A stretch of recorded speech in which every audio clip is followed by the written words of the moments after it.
Apes together, strong.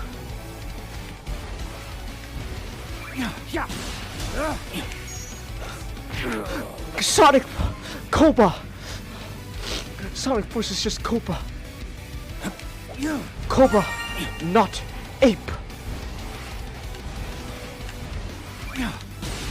Well, there you go, everyone. We've reached the part of the stream where Kangas has lost it. What the? Whoa, what is happening there? Wait, hold on. Is this a glitch in the game? Wait, what's going on? I think the fire's like glitching. I don't think that's normal. I don't think that's supposed to happen. What is this light? What's going on here? I think the game glitched out for a second there.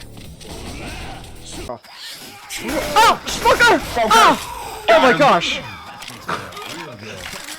Oh, that was scary. I got him as he was grabbing me. I know. That was scary. I think that is sweet, sweet vengeance. Oh. Why? All right. Oh, combat shotgun! Give me the combat shotgun! No, my combat shotgun! What if you eat the cows? Where? Maybe I can. Oh! Son of a bitch! Tell me a direction next time that just said, "Ooh, look out!" Huh? How about that? Instead of you being a fucking useless ass old man, geriatric old man. Fuck off! Give me. See, there you go. 6 o'clock. That's a direction.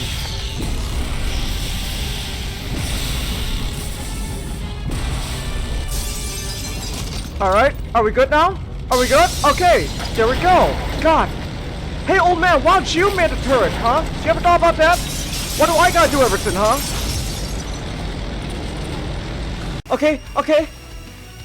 Go.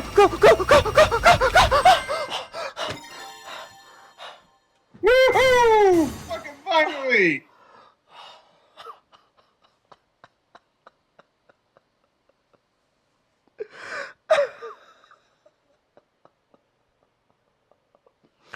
Oh my gosh. Oh my gosh. Oh. Alright. Wait, what else did you pack in here? Oh! Wait!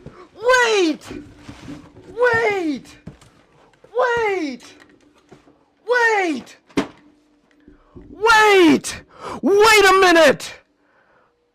No! What's that? So, Changus, remember when I said if I found another one in stores, I'd get it for you? Thank you, Nick. Thank you very much. It turns out I found another one. Oh, thank you. Oh. What is that? That's the official Ninja Turtles Transformers crossover, the Party Wallop. Okay, yeah, that is praise. In Florida, and they serve like fried chicken, you know, kind of the same menus as like a KFC, and then right next. Nick, why'd you change your thing back to? What? Dave was saying that he was have the face. Okay, hold on. They rise to the top. Are you saying that Shinsengumi is only a stepping stone for you? Your manliness is really off the charts, Saito-san. Oh, he liked that answer. Oh, let's go. Alright, now our interview is reaching a high point. Here's something plenty of people would ask if given a chance. What should we common folk do if we run into the Shinsengumi? Run, bitch! Run! Get out of the way!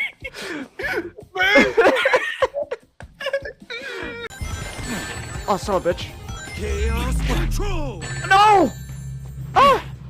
Oh my gosh! I'm in a perpetual cycle! Oh! Okay, I'm gonna retry. That was just an endless loop. Oh. Buddy, you okay? Damn it. Breathe. I don't think it's okay. You know what affects him up? If we chuck shit at him. That tape landed right in his asshole. Hold on, can I do it again? Breathe. No, let me pick up the tape. Fine, I'll chuck the trash can then at you. Damn. Impromptu unboxing. We gotta wait for Nick to come back though. Xeno, Nick, where are you? We got S ranks to do now. Xeno, Nick, where are you? I wanna unbox something now. Hold on. Hold on. Off to the side. Alright, is it what I think it is? Yes, it is! Yes, it is! Nicholas! Yes, it is! Yes, it is! Oh my gosh. Bubble wraps, get out of my way.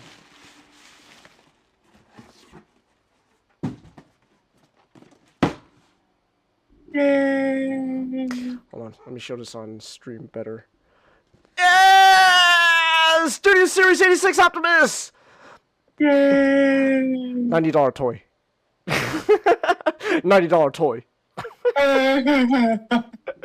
Oh boy, he is definitely on my fucking Christmas list. Alright, so. Okay. Yeah. Alright. Either way, though, he is online, so I should probably get his ass in here. Colin! Yeah. Colin! We're on We summoned thee.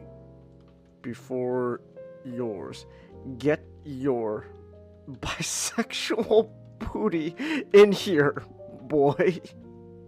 One could say the same. One could say the same to you, Mister. I hate all live-action adaptations. I never said that. I never said that, Mister. Don't you put fucking words in my mouth. Don't put fucking words in my. Don't you fucking do that. I never said that. I never said that. Okay. I'll have you know. I have watched all the live-action movies. Okay. Okay. Oh my gosh. I'm actually. Could it be I'm actually thinking Nick? Oh my goodness. I'm scared. Fuel system engaged! Oh my gosh, Nick. I think I'm actually. That's what we're doing! I think he's using his brain! I'm actually thinking, Nick. Oh my goodness, this is.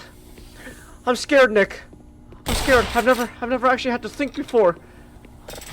Is this a good thing, Nick? Help me. What do I do if I can think, Nick? I'm scared. If you think, then you are. Aren't you proud of me? Only Chingus would do that. Stop using my name like a verb. Stop making me use your name as a verb. No. Oh my goodness. Why you like this, Nick? Watch But only if Trolls I'm 2. going to do it. But only if we watch Trolls 2. Oh, look! Oh, speak of Unicron, Mr. Hey, I like Unicron being an Earth as a movie concept. Fuck you. Oh my gosh. How do you know about Spitfire? Nick told me. What's the context? Damn it! What's the It's none of your context? business. Nick, None of your business. Nick, tell me None right of your now. business. Nick, Zeno Nick. He likes Transformers the last night. He needs to be punished. Who the fuck is Spitfire? Revolver Ocelot or something like that? Oh. Oh. Hey, buddy. You okay? This guy doesn't look too good. He's burnt to a crisp. Nick, I think when we just killed that creature, we killed this guy down here.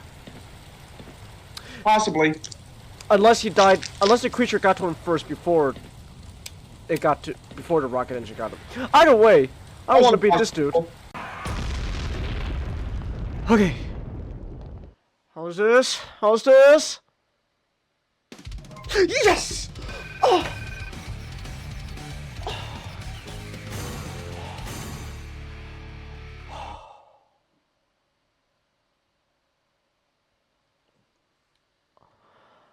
Oh, we did it. We did it, Nick. No, I didn't want to retry. It's fine. It's fine. We got the S rank. We got the S rank. It showed. We got.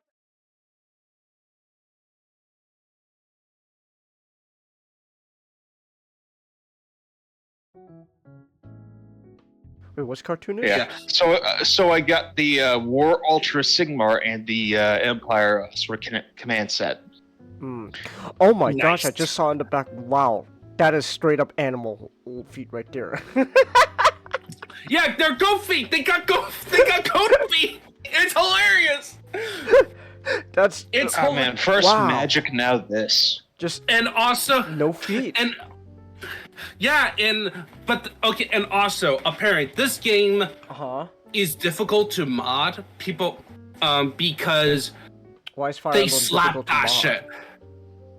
This specific one, not the older ones you can. There are some that you can because this one they slapdashed it. Ah, okay. They slapdashed the code because they were under pressure. Like Rush time. Okay. Oh, it sounds good, Chelsea. Alright. This is a coder comes up to this and is like, how the hell does this work? yeah, it's pretty much if you ask the modders, it will just go all spaghetti code. It's like, ugh. This It's like a spaghetti engineering. It's spaghetti engineering in code form. how it's like they're like, how is this supposed to work? This shouldn't work. This like they. Like as soon as you change one thing, everything goes apart. Like, come on! All right. I think apparently that's how the 3DS titles and It's like a house of cards of coding. Okay. Okay, I which see. honestly, given the context, this was the company's first 3D game too. House of Cards. Is Kevin Spacey here? Because previous Fire Emblem games were completely sprite based. They were working with Run, little lolly dragon girl. Kevin Spacey's Kevin here. Spacey's here. yeah, run, or transform into a dragon. Because of course Dragons, it's exactly. yeah. All right. Her dragon forms is actually pretty cool. I would just So I do have a haul. You do? Okay. What you got for us? One from Christmas, All right. and then one I picked up at my local game shop. Ah, okay. Do do do do do do do do do do do do do do do do do do. Okay, it's the picture came out. ooh, way, you but got whatever. Gundams. Oh, camper. Oh, that's an old high grade. Okay. Okay, but still, camper. You got oh no! You got from Gundam Seed Freedom. I'll be honest, I'm never watching that show, but I kind of like this model. The mobile suit looks cool. It's got like a cape and Yeah. everything, so I find Yeah, that it's cool. as cape. Yeah, Yeah, I find that cape. cool. Yeah, I actually gotta get back to building a model kit soon. Yeah. Here's the dragon form. Here's the dragon forming game for Noe. Oh, lolly. is that like? Oh, it's like a leaf dragon. It's like Careful. a fairy type dragon. Okay, that's interesting. Kevin Spacey's gonna be like, all right, this is challenging, but this is doable. Okay, you know what? It's not a little child, but you know what? I can make this work. Close enough. Close enough. Hold on. Also, hold on. Let me try something real quick. We're doing this live, but let me see if I could. I made new, somewhat remastered. Basically, I'm trying to see if I could make your avatars more high definition. In a Ooh, sense. nice. Give me a second. I don't know if this is gonna work or not, but I tried making. Like, This is a 3.0 review. Are we gonna show our feet first and then? No, you're still a damn PNG that's gonna remain static. Yeah.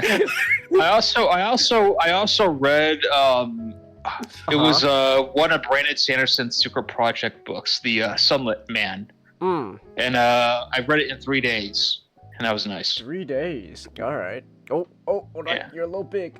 It was very action packed, very flavorful for the time it had.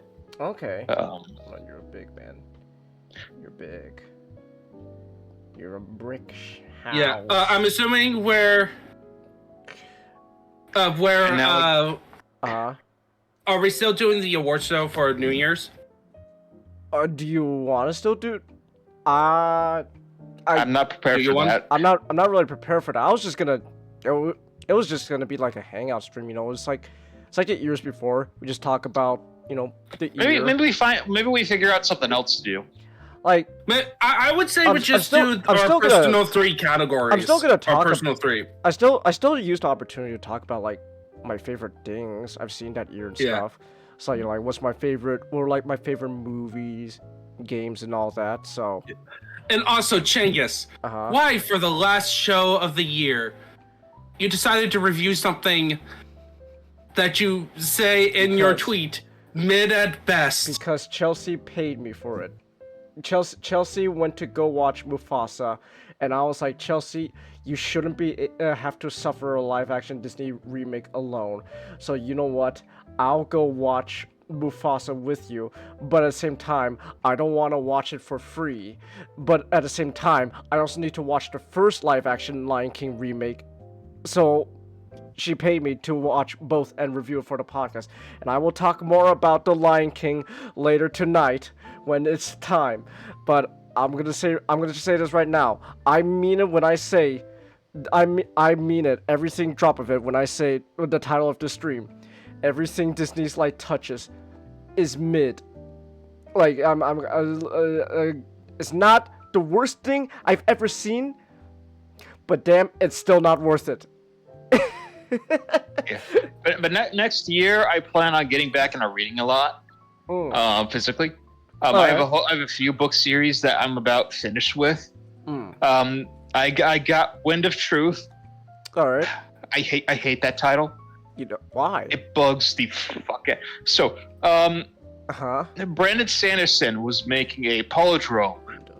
I think that's how you say it. With the titles of his Stormlight books. Okay. You know, a word that's like same amount of letters from the like a word that like yeah, dad or mom. Yeah. Or race car. At least with the capital letters, with the first letters of the title. So yeah, The Way of Kings, then Words of Radiance, then Oathbringer, then Rhythm of War. So you can see it's like with Words of Radiance, so Rhythm of War, it's like WORO. ROW. And then he went and just made Wind of Truth, which it messes up the palindrome. Okay. And it bugs me to no end that he's like, he just abandoned this. Because like he should have really got, I don't know if this is like copyright reasons. Hopefully not. I guess that's the only thing. I don't think. But he really should have gone with the title Knights of the Wind. Oh, Knights. Okay, that does. Okay, I don't think that's a copyright thing, but that sounds very close to the Sonic song, Night of the Wind. Yeah, but look, it's such a cool name. It is. It is. But on the other hand, I'm like, I don't like. There's a lot of books and songs that have the same title. Yeah. And also, it's like books and songs. So I don't think that would be. I don't think that'd be it. I literally have 2 books. I don't think Sega's gonna be going after the author. So. But it's like books. It really, but it's like it's just such a disappointment because Wind of Truth is just such a boring name when he could have had Knights of the Wind.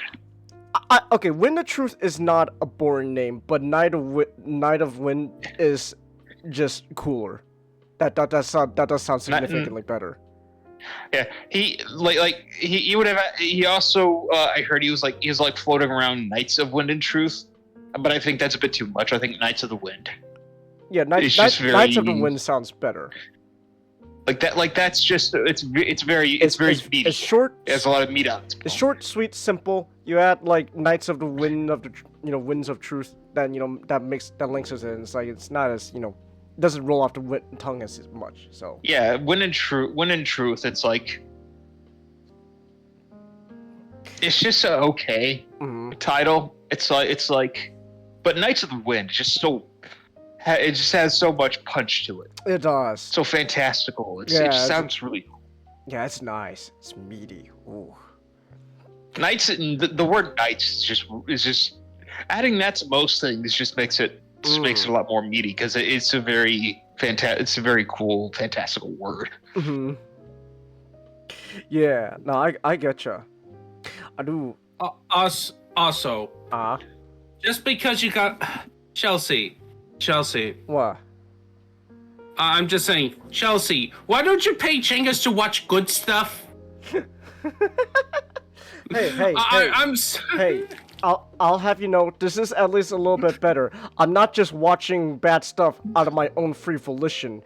There's like. Yeah, well, don't worry about I I get a reward at the end. all the time. I get a reward out of this at the end of the day. All right. We both know you're gonna do plenty of that on your own. I've already dedicated my free time to already like stuff. Oh my gosh, I still need to actually sit down and actually continue watching Gundam Seed. I still need to do that because I'm exactly. You're doing this. Well, cause afterwards, because I want to rewatch it so that way I have everything fresh in my mind when we watch Seed Destiny Ninjato. Okay. So, why the fuck are you watching Seed Destiny, Ninjato? I don't know. Ask him. He's the one who wanted to. He suggested we watch it. I was like, okay, fine. It was been years at this point. It's like that was the plan. We suffer through Gundam Seed and see Destiny, and do it as a group. We have a laugh, we make fun of it, and then we move on. But instead we had a multi-year gap in between our viewings, so Changus have to rewatch it, apparently. Instead of looking it up on Wikipedia. No, because at the same time, I want to also ensure that, like, my second viewing, I wasn't... Because, Ninjato, you have to remember, there was a point in time where, straight up, I just stopped giving a shit about the show. I just stopped paying attention. So I'm actually sitting down and actually paying attention for once, and so that way I know what the fuck I'm gonna be talking about when we watch Seed Destiny. All right?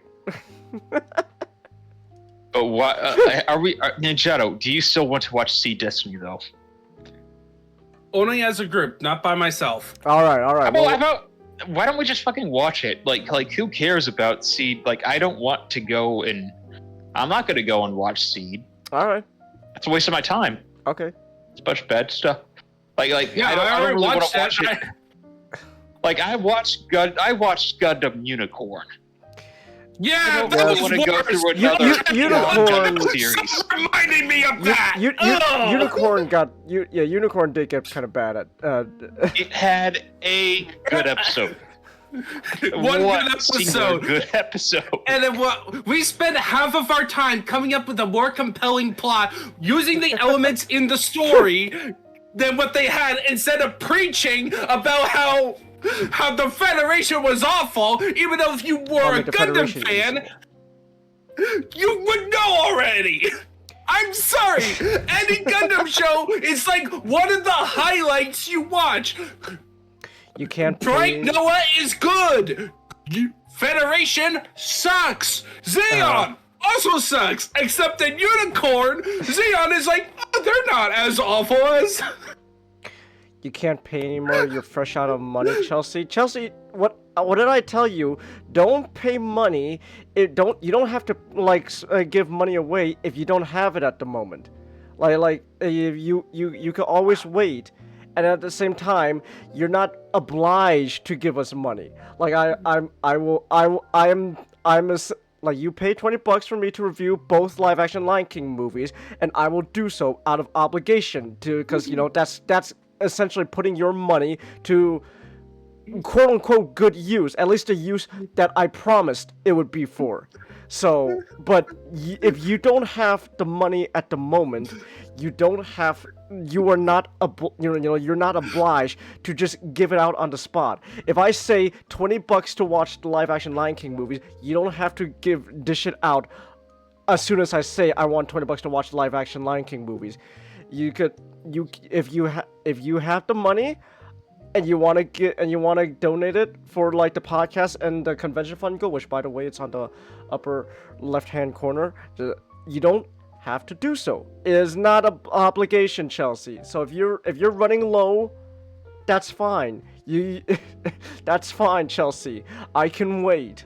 And speaking of which, again, Ray, I know we talked about this last night. I promise. Me and Nick, we're gonna sit down and we're gonna like watch all the episodes of that season of the show you wanted us to watch. We're gonna get to it. I swear.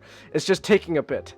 It's just taking a bit. Yeah, but I got the Live Ship Traders trilogy by Robin Hobb for Christmas, and they are way bigger than I thought they're way bigger than I thought they'd be. Oh. Yeah.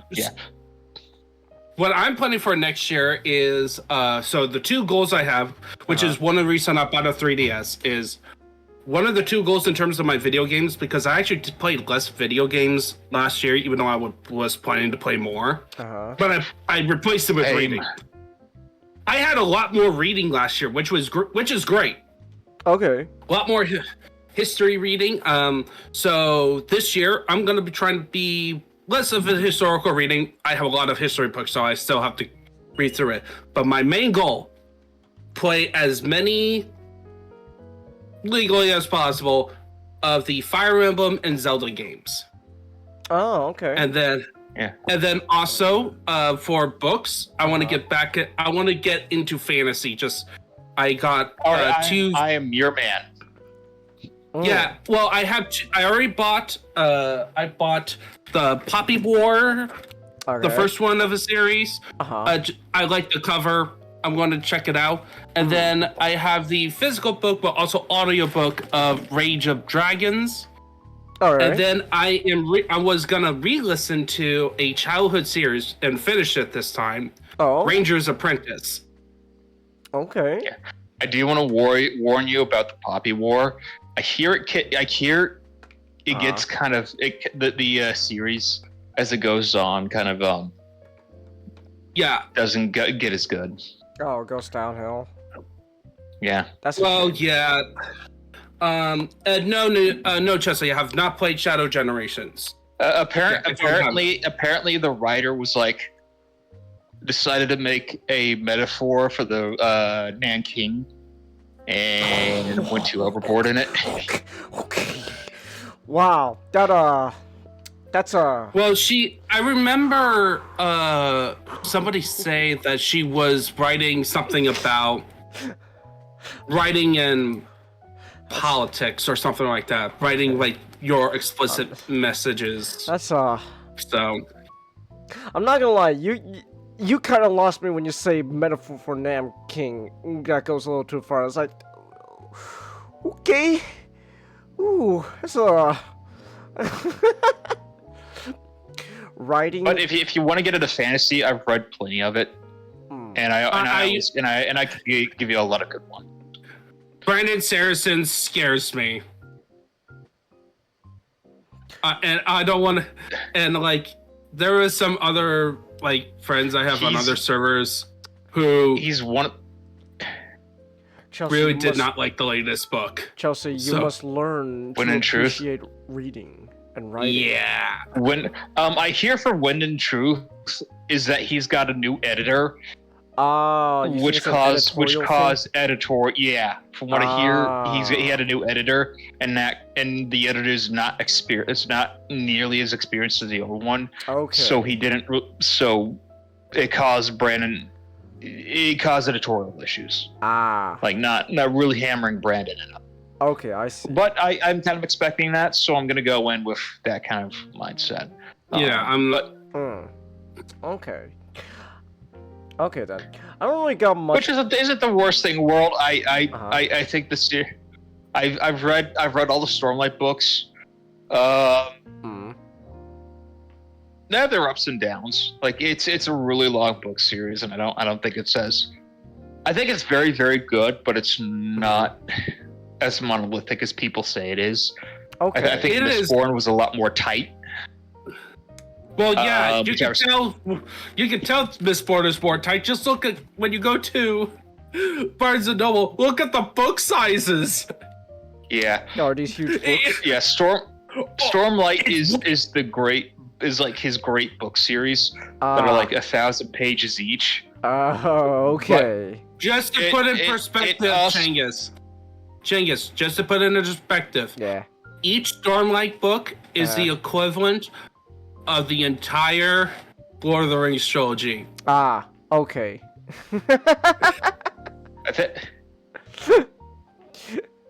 I wouldn't say it's. I'm not sure it's that big, but it's quite big.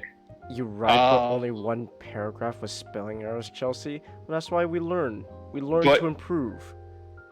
It does have a lot of rough spots in it, which is because it is just so big. Like for example, Robert Jordan, his Wheel of Time series. There's an entire book that is just filler. This has become the book club, the podcast. Well, you're talking about with a.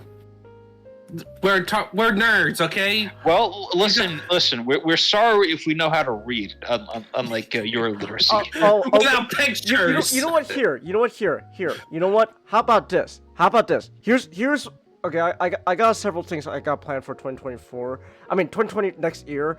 Most of them is just gonna be playing more like new games for like streaming and stuff. But tell you what, how about this? Next year, one of my goals, I'm gonna try to read Dune, Frank Herbert's Dune, and if possible, also Dune Messiah.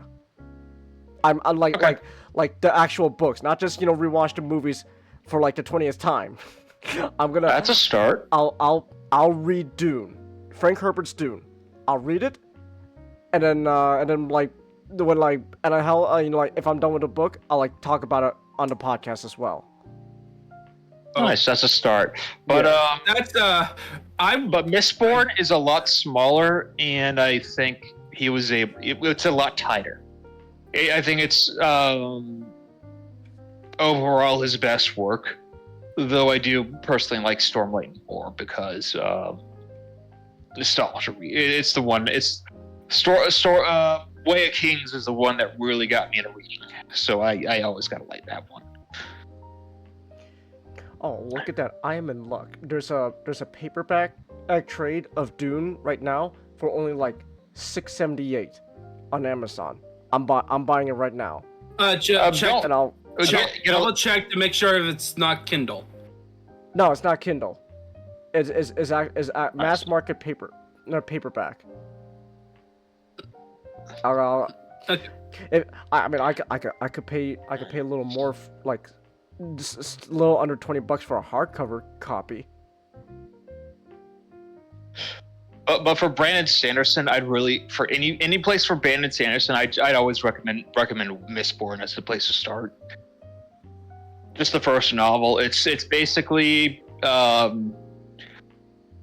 it's very tight. It's good.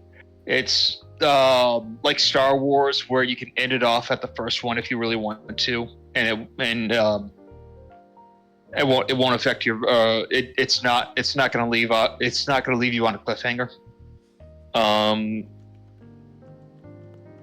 But the good part of him is that a lot of the most up to now, his Cosmere stuff has not been really interconnected all too much. All right. I'm talking Ninjato. Okay.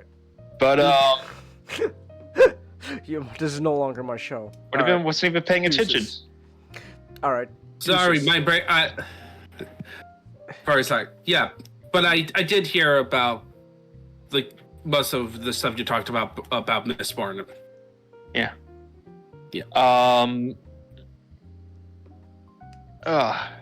What are some other good? What were you gonna say, Ninjato? Yeah. No, I was just saying those were my goals, and I'm trying to just focus on the stuff that I just bought. I have a lot of books, and for history stuff, I'm going to be focusing on the American Revolution. Oh, okay. Because next year is the 200th anniversary of the Battle of Lexington, Concord, and Bunker Hill, aka the start of the American Revolution. Oh, okay. Okay then. Wait, it's gonna be like the anniversary? Yep, 250. 250. Oh. Okay. 250 years ago, we began to tell the British that we didn't like their tea and their parliament and their total incompetence of government. Man, 200. In the grand scheme of things, 250 years, and we're still kicking. Not too bad. In the grand scheme of things, not too bad. We got a lot of ups and downs. Many people will say we're in a bit of a down at the moment, but in the grand scheme of things, we're doing all right for 250 years. Not too bad. Not okay, too I want to make a joke about something. What? What do you want? Oh, darn it! We're halfway through. We're halfway till we beat the Roman Empire. We're halfway. Well, come on. Don't you know, Ninjato? The Roman Empire lasted 1,500 years. We gotta last just as long, man. Well, in Look, the future, we're not including the Greeks. We're not including the Greeks cosplaying as Rome. In the future, They were fucking Rome. In the future, if you want to talk about cosplayers, we could talk about the Germans. Or the French. Or the Italians. In the future, people are gonna just be cosplaying as Americans.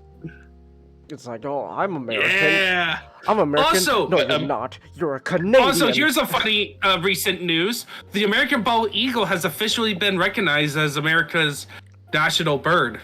Oh yeah, it has been. That's cool. Despite it is funny. We've used it on like everything, on money, or like statues and shit. But then it just until now we decided. I think the most surprising part for everybody is learning that it wasn't the national bird before now. Wait, what was our national bird before? None? Really? We didn't have. Did we have an national bird before that? Do we have any national animal? No, Benjamin Franklin hated having a national bird. No, he wanted the turkey to be the national bird. Oh, that's right. But that never happened. But did we have any national? Do we have like any animal before that represented us? No. It was just they wanted to use the bald eagle. So for 250 years, we've just been using the bald eagle, and it's just now we finally go, okay, you know what? It's like, we're getting the title now. The bald eagle has basically just been the national bird without the name. Yeah, pretty much it's the speed of government. Okay. What about the bison? Like the bison was a huge thing back then. How come the bison was never like considered like an official mascot animal? Because we kept hunting them. Yeah, but still, we hunted them to near extinction. Well, they're not extinct anymore. Yeah, thanks to our efforts after. No, Chelsea, the bear is not a national animal. The grizzly bear is our state animal. Though apparently now there's talks of wanting to fucking replace our state flag, and I've seen some of the redesigns, and I fucking hate it. I hate it so much. Just keep the damn bear, please. It's not that hard. Is it? Let Chengus here. I'll get you a national flag that you can like, a new one. Oh, I'm curious. I bet it's New California Republic from Fallout. Fuck you. Fuck you. I've seen that one. I've seen that. It's just the same. It's just the same flag, but now the bear has like two heads. But honestly, it kind of does go hard. It has two heads. It does actually. It does go hard though. I'm not gonna lie. The two-headed bear goes hard. I will not lie. Look, some of the states does need, like my state does need an update on this flag because it's kind of There's like a bunch of no, but like there's like a bunch of no, but like the flat- current of, the current trend though now is that everyone wants to fucking apply the minimalistic ass shit to state flags, like how people are doing for like corporate logos. die. And so yeah, They should exactly. die. I hate it. I hate it so much. No, keep the damn bear, please, California. If there's one thing I can say that's cool about my state is our flag has the damn bear on it. So. Actually, apparently we got a new one. Oh my goodness. So I do not. Oh yeah, we did change it. Oh my goodness. So I do not. Oh my gosh. So yeah, I do not want my flag. I do not want a new state flag for anytime soon, because our current state flag, California's current state flag, goes hard. It just a single-headed bear goes hard, but with some reason people want to add the minimalistic ass shit to the state flag. And I hate it. No, we're keeping the damn bear. We're not replacing any flag anytime soon. I hope so. I really hope so. Oh my goodness. Like this is our current flag, so. Okay. For Massachusetts. Not too bad. It's not the worst I've seen. It's nothing too impressive, but it's not too bad. At least it's not that minimalistic shit. I do not want minimalistic shit at all. All right. Honestly, some of them do need some minimalistic treatment. Well, it depends. Like our state flag does not. The blue flag with the most confused. Like here, this is New Hampshire. Blue flag with there's just like. Okay, so like, you could maybe, simplify it a bit. A flag design itself is an art, so. Oh look, a Confederate-looking flag. What are you talking about? He showed that Magic was showing this Georgia. Oh, okay then. Okay. No one is gonna look at the corner to see this, to see the emblem. They're gonna see the circle, stars, and the two red stripes and the one stripes, and oh my god. And what it's gonna be in that symbol is gonna remind them of. I'm just coping because our flag is better than yours. Yeah, but everyone. Yeah, but in general, like the Confederate, when people think of Confederate flags, most of the time they're gonna think of the big blue X in the middle of the red with the stars. Then like the. But that's the North Virginian. Yeah, but like that's become like the. It really depends on region. It depends on region. Yeah, but like when the normal people, when they think of Confederate flag, that's what they're gonna be thinking of. Actually, the Georgian flag is the second. Is always interchangeable with it in movies and stuff. But like the general populace, I'm saying, they would recognize, the big blue X in the middle. So, your state has the minimalist shit now. You know, it came from Scotland. What? It came from Scotland. The flag. Wow. Thanks, Scottish people. The X flag. Very cool, I guess. Well, it's also the British. It was. Alright. It's them. I know this because Dacula talked about it a few times. Of course. Alright then. Oh my goodness. Anyways, what was it? Oh yeah, we need to actually start getting move on. Actually, real quick though, before we do actually fully move on though. Speaking of like new stuff and redesigns, I guess I might as well say this out of the way. So, so next week, right? We're gonna have our whole New Year's stream and all that. So, it's nothing special. I'm just trying to make this a tradition now. Every New Year, I'm gonna make a new design. Every New Year, new look. That's the goal. That's my personal goal. Every New Year, new look. I already got a little thing going on to look going from the year forward, and that's the plan. Every new year, new look. So next year, so like 2025, when gonna be sporting new look, gonna new look for everything and stuff. So yeah. So are you gonna look like long hair Michael Jackson next year? Well, I do got long hair, so, and my name is Michael. You got long hair, you got a fedora, and it looks like you're wearing It's like a not- suit or something. Wait, A jacket. hold on. Wait, hold on. I got.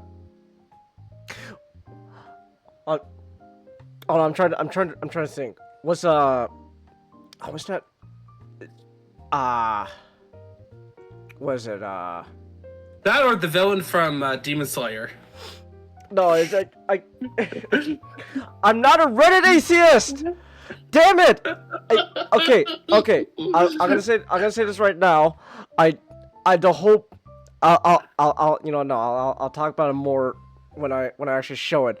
But the whole point isn't trying to look like a Reddit atheist. That's not the goal.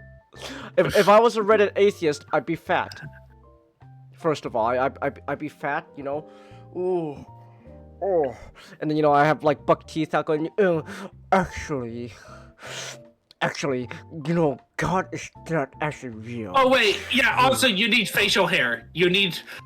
Exactly. I need to be fat. I need to be a neck beard, and also an atheist. Then I'd be a Redditor.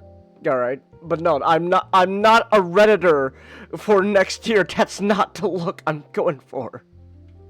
I'm not a Redditor. And by the way, hey Nick.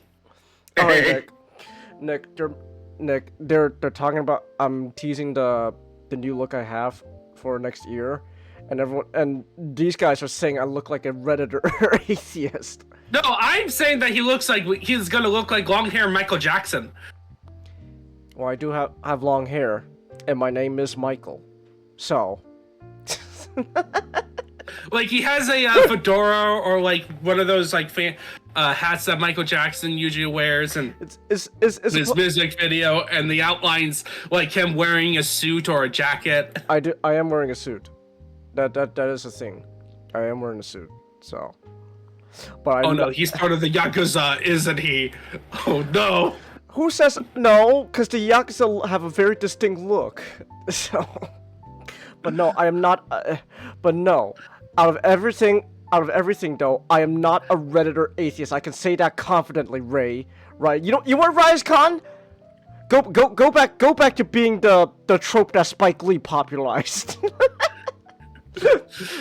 Only talk to me if you have magical advice that will help me out of my problems, Ray. And then, like Spike Lee said, I'll kill you afterwards because Spike Lee said so. Because Spike Lee's an asshole. I don't like him as a director. Also, I need to move myself since now Nick's here. How have you been, Nick? Good. I love how there's this one guy who just keeps posting that one clip of Futurama every Saturday. I know. He's one of my favorite gimmick accounts. I know. It's Saturday night. Also, speaking of Futurama, What new? Did a new season drop? No. So what's interesting is you know the whole thing about Nibbler getting fly into the cryo tube, right? Yes. So there was actually a debate. That you know how in the first episode you actually see a shadow. Uh-huh. Well, there's actually a debate on whether on whether what was I gonna say? On whether on the original airing of the episode you actually see the episode. You actually see a shadow. Oh. And okay. that it was something added in the re-releases. Okay, interesting. Huh. So someone actually got a hold of it and rebroadcasts and DVD releases. And? So someone got a hold of a I forgot what it's called, but it's like I forgot what the tape's called, but it's the original pilot, just the pilot, and it's like it was meant for like a cell? Like an animation for cell? what? Is it like an animation? No. Well, it was a VHS of the original pilot. Okay. And it was meant for like purposes of like broad like advertising, like showing off this is the show and stuff like that. Yeah. And it is confirmed. Yeah, Nibbler was there. So it was always planned from the beginning. Absolutely. Yep. Okay. Nice. Don't call us the Chang Bangers, DJ Robotnik. Yeah. What happened to just Chango or like the Chang Gang? Chang Gang was cool. Don't call us the Chang Bangers. That sounds terrible. Oh my god. Or the Two Sons Gang. Yeah. Or just the gang. And then we could just be the gang, and you could be Frank Nick. I could be funny. I'll be Frank. Masha can. I'll be. You know what? I'll be Mac. Masha can be Dennis, and Ninjalo can be D, and then not. I'm the golden one. And not can be Charlie. So yeah. So I'll be right back. He's gonna be outside. I'm afraid Ninjato, you're D. Yeah, but coming. Yeah, but not Charlie. So Ninjalo's still smart. Oh my goodness. Anyway, now that I made that whole announcement going on and stuff, now we can finally get into our stuff, because despite only 4 topics, I'm pretty sure we have quite a bit to talk about, right? So, I have a pretty good amount to talk about with my topic. Okay. All right, but I do got. But like I said, we got quite a bit to say either way. So let's get right into it. So, Matchstick, you want to we talked briefly, very briefly last time about Dead Space, but you decided you want to go a little more in depth about it this time. So, anything like anything you want to say? Like what's new here? Yeah, because I really just didn't have time to do it. Because we talked about Superman the whole time. Yeah, we did talk a lot about Superman. I did listen to the Galvatron segment too. Oh, I'm sorry. Just what keeps reminding me, fan films who are made by people who are like bitter about the current state of a franchise, terrible idea. Just don't support them. Yeah, that's true. Yeah. But Dead Space though is not a terrible idea. In fact, it was a very popular game when it came out, and the remake was. I was saying like the reception to the remake was pretty good too, right? Yeah, I mean it had to be compared with Callisto Protocol. All right. Because it was made as a direct reaction. Yeah, it's so funny that the funniest part is that people were more hyped for a Callisto Protocol because it was done by a lot of the developers of the original Dead Space. Yeah, and then. But the problem is, it still probably wouldn't have been very good. And look how. And Callisto Protocol turned out the way it did. It would have been. They really should have went with the PUBG. Yeah, the PUBG stuff. The PUBG connection. Yeah. That was wild. I know. Yeah. I do have something to show really quick. Okay. Just one thing. Okay. Oh, Galvatron! Yeah, it's a gift from Colin. Oh, okay. Okay. I still have the Megatron you gave me, so. Yeah. Yeah. Was that last year? I think it was last year. Yeah, it was last year. It was last year. I think that was last year's Christmas present. It was either last year's Christmas present. I think it was definitely a Christmas present. I know that for sure. Yeah, no, it was last year. It was last Wow. year. You gave me Shadow this year, Nick. That was a year ago. Wow. Yeah. Yeah, you gave me Shadow, but but unfortunately, Dead Space doesn't have Shadow, so that's a turn off. You got, alright, Master, convince me. Why should I play the Dead Space remake if it doesn't have Shadow the Hedgehog? How do you know it doesn't have Shadow in it? You've never played it. Oh, fair enough. Yeah, point. He's got a point there. So yeah, but so Dead Space remake. If I remember right, you liked it overall. Yeah, I quite liked it. I'll start off with the general premise. So Dead Space remake was originally Dead Space was made back in like 2006 or 2008, around then. All right. Because a bunch of guys played Resident Evil 4 and really liked it, and they want to make their own thing. It was a studio under EA. EA. That's EA. Yeah, Studio. so- That's it. Yeah, it's lots of EA shenanigans that ultimately resulted in the original studio closing down. Yeah, they made Dead Space 1, and it was profitable, but not too much. And then Dead Space 2, I think, barely made back its money. It made a lot more money, but it barely made back its money because its budget got so big. Oh, okay. And Dead Space 3, EA was like, all right, we're doing hands-on this time, and it just got nuked. Ah. Yeah, it became an EA game with all the horrible trappings at the beginning. Okay. I hope you like microtransactions. Oh, let's go! Microtransactions! Yeah, baby! For a crafting system. Oh my gosh. I hope you like Gears of War style combat. Well, I did like Gears of War, so Hello? And co-op in a horror game originally. yeah. I did like Gears of War though, so.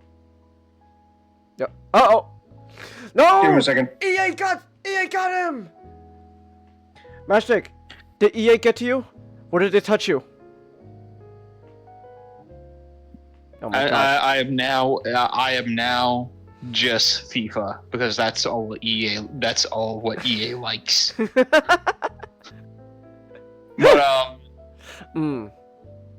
eventually years later they closed down the studio because EA. And years later, the Callisto Protocol was announced, and EA was like, "Hey, we can't have them showing us up. Let's make a remake of Let's get one of our studios and have them make a remake of Dead Space." And Callisto Protocol came out, and it was shit. Callisto Protocol was shit. And Dead Space came out, and it was actually really good. And very faithful. Included basically everything from the original game. Some of the story stuff was, from what I know, was altered here and there. I have played the original Dead Space. And not to completion. And it was a long time ago in high school, so it's a bit fuzzy. All right. It wasn't one of those games it wasn't one of my favorite games. But it was like, all right. But I did have a lot of fun with this one. All right. With the remake. So Dead Space. It takes place in the far future, where people where Earth desperately needs resources. So they have ships that go out and crack planets for resources. Oh. In this ship, the Ishimura went silent. All right. And now you, Isaac Clarke, who was actually voiced this time because in the original Dead Space, he was a silent protagonist. They got the voice actor from who did Dead Space 2 onwards. I think his name was Gunnar Wright. To voice him in it, and it's from what I know, it's kind of interesting. You know, actually hearing the dialogue between the characters. Because he originally didn't have one.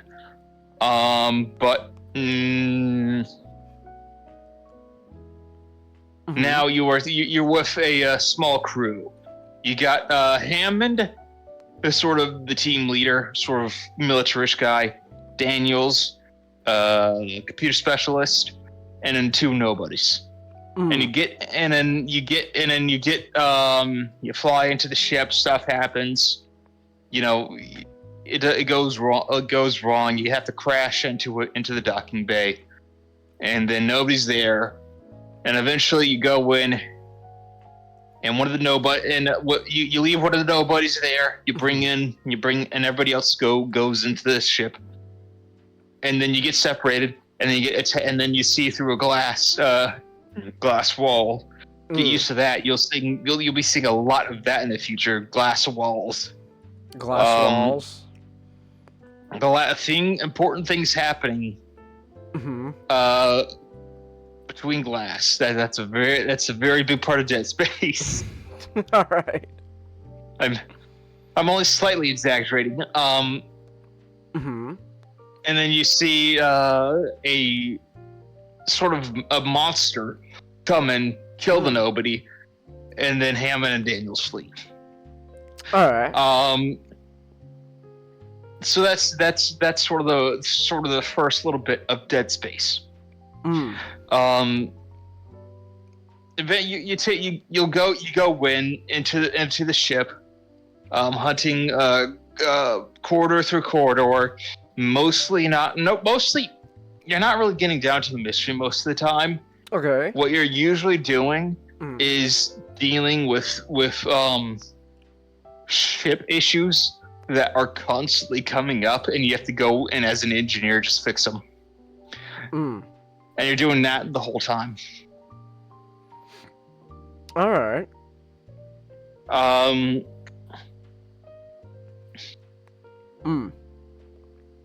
And you're fighting through a ship full of what is called necromorphs, which are a variety of different sort of zombie monsters. Mostly the way to kill them is shooting them off their limbs, and you'll be using most construction equipment. Like the plasma cutter is there to help with mining, and you'll get like a flamethrower and like a really big clad plasma cutter. All right. And then you'll have a buzzsaw launcher and a whole bunch of cool stuff. And that's about that. But one of the big things I find appealing about Dead Space is sort of the design, because like the art style. It's really, really good. Yeah, the art style is really what makes Dead Space, I think. The gameplay is good.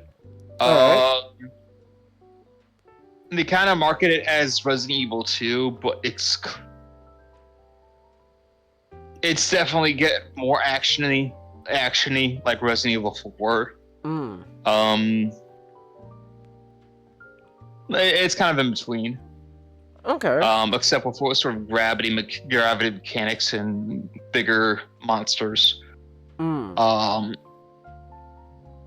But the design is great. Everything from what I hear, they asked themselves, why have a straight line when it could be a rib? And that is what? Why? if it can be a rib. That's because ribs are basically everywhere in this space design okay. and Dead Space. Oh. I'll show you like Isaac Clarke, and I'll show you like the Ishimura, and it's just like okay. Rib cage. ribs everywhere. Ribs. Okay, like yeah, that's Isaac. That sounds.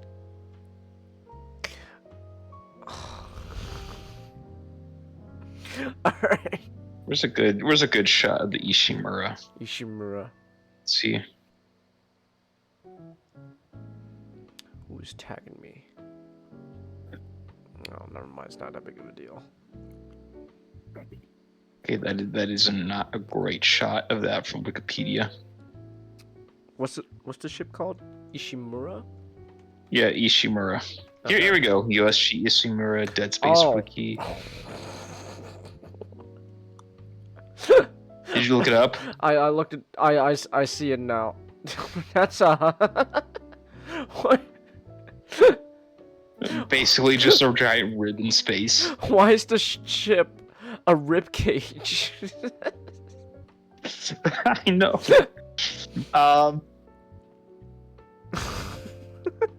Yeah. And it's really it's a very haunting sort of a design. And it's kind of like Alien in a way. It's kind of where it's dark corridors in space and you're going around and you're hearing it has a little bit of Alien Isolation in it. Okay. Where you're sort of like the soundscape is like, okay, is there an enemy there? And they're crawling in vents and stuff like that. And it's very it has a very creepy design. Oh, that's gonna that gets me. You should play it then. No, I mean, well, like, I'm gonna be fucking stressed out of my mind playing that game. Oh, it's not bad. It's not nearly as bad as Alien Isolation. Okay. Alien Isolation, you can't kill the alien, and in Dead Space, you can kill most anything. Okay. Well, kill is a strong word. Best you can do is immobilize them. What the okay. Okay. But and burn them, you can cut off their limbs, burn them, and then just ground pound them into pieces. Wow. Close enough. Close enough. Oh my goodness. That's scary. I think the most scared I was at was when it was because it's an EA game and has lots of issues, and an enemy spawned right in front of me, and it actually got me. But most of the stuff I just enjoyed, and it wasn't really too scary for me. Okay. Okay then, that's not too bad.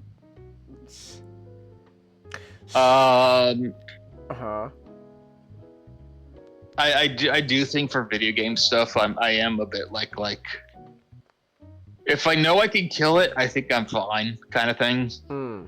For me. Okay. And Isaac is a very resilient character.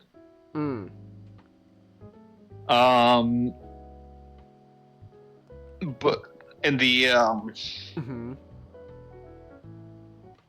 in Dead Space, the really issues that come up is that it is an EA port, PC port, and I love when video game companies just give out an completely unoptimized PC port. Yes. And they canceled canceled any more progress on the game before it's able to be fixed. Yes. I love you, we just EA. have to live with it. Woo! EA, keep making shitty decisions. Because like the classic Dead Space, it made a profit, but it didn't make $1 billion on opening weekend, so EA decided to smite it out of existence. Oh, thank you, EA. Oh, keep coming out with more FIFA and shit. and Madden. Madden's EA, right? Yeah, Madden's EA. Yeah. Keep putting All out the more sports FIFA and stuff Madden. is EA. Give me more Madden and FIFA, EA. Yeah. So. Wait, Wait. Also, EA does the Star Wars shit now, right? They do all the Star Wars. Yeah, used some of to. them. Some of them. Yeah, it's mostly Respawn Entertainment. Okay. That's doing Jedi games, but right now the Star Wars license is just a broader, basically whoever Disney decides to work with. Okay. Thank you, Disney. Yes. Oh, I can't wait to talk about Disney.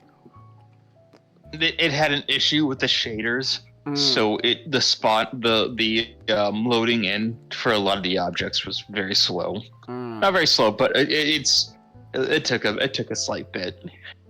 So that was buggy, and that was really the major one.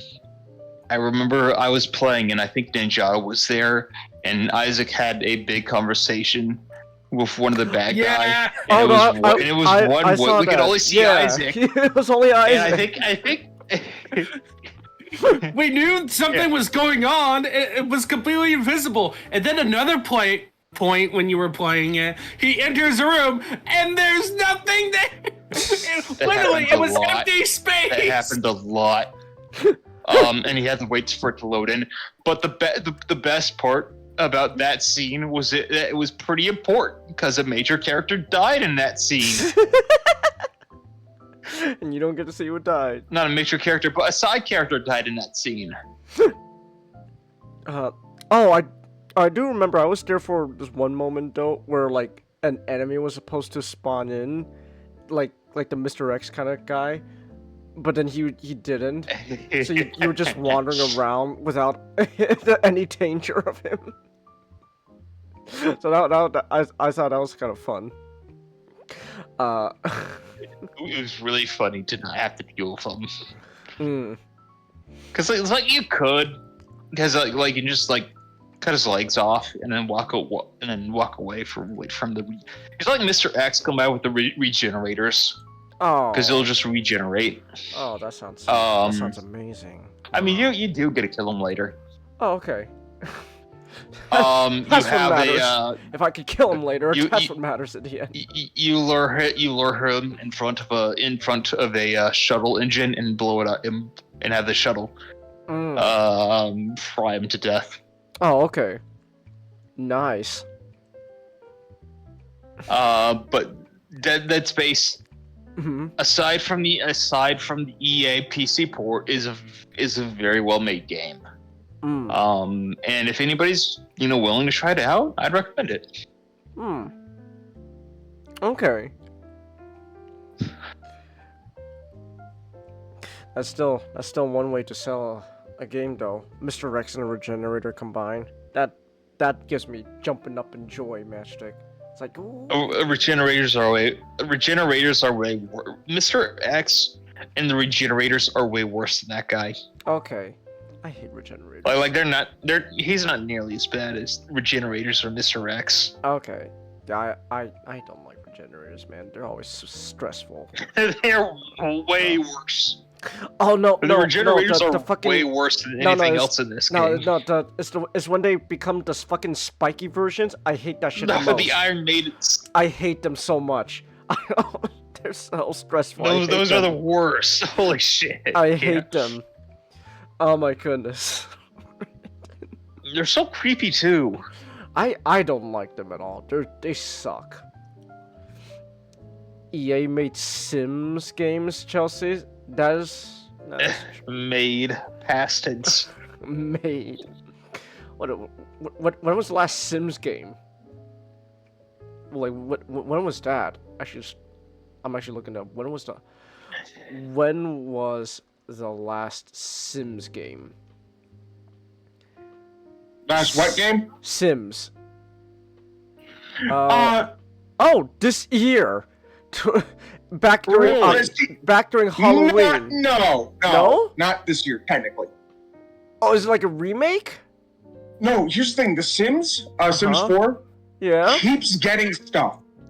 What? Okay, so it's like DLC just so over the it's, years. It's just a game they- that just keeps they getting keep updated.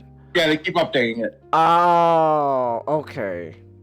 They've kept updating it Okay, since so its then release. it. And we're probably not gonna get a Sims 5 actually. Oh, they're just gonna keep. They're just gonna keep propping up Sims 4. At this point, yeah. So Okay. from what they've said so far, right now, that's their main focus of Sims is just keep adding more. Okay. Honestly, I think they should just do Sims 5. Oh, We've had Sims 4 my for gosh, so long. This thing came out in 2014, so they've been updating this game for almost an entire decade now. Yeah. So, actually more than a decade, because it came out September 2014, and the last update was October 2024. So yeah, more than a decade now of updating.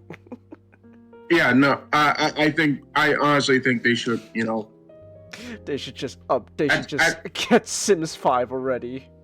Yeah, because I think it's kind of, why not? It's Okay. Okay then. I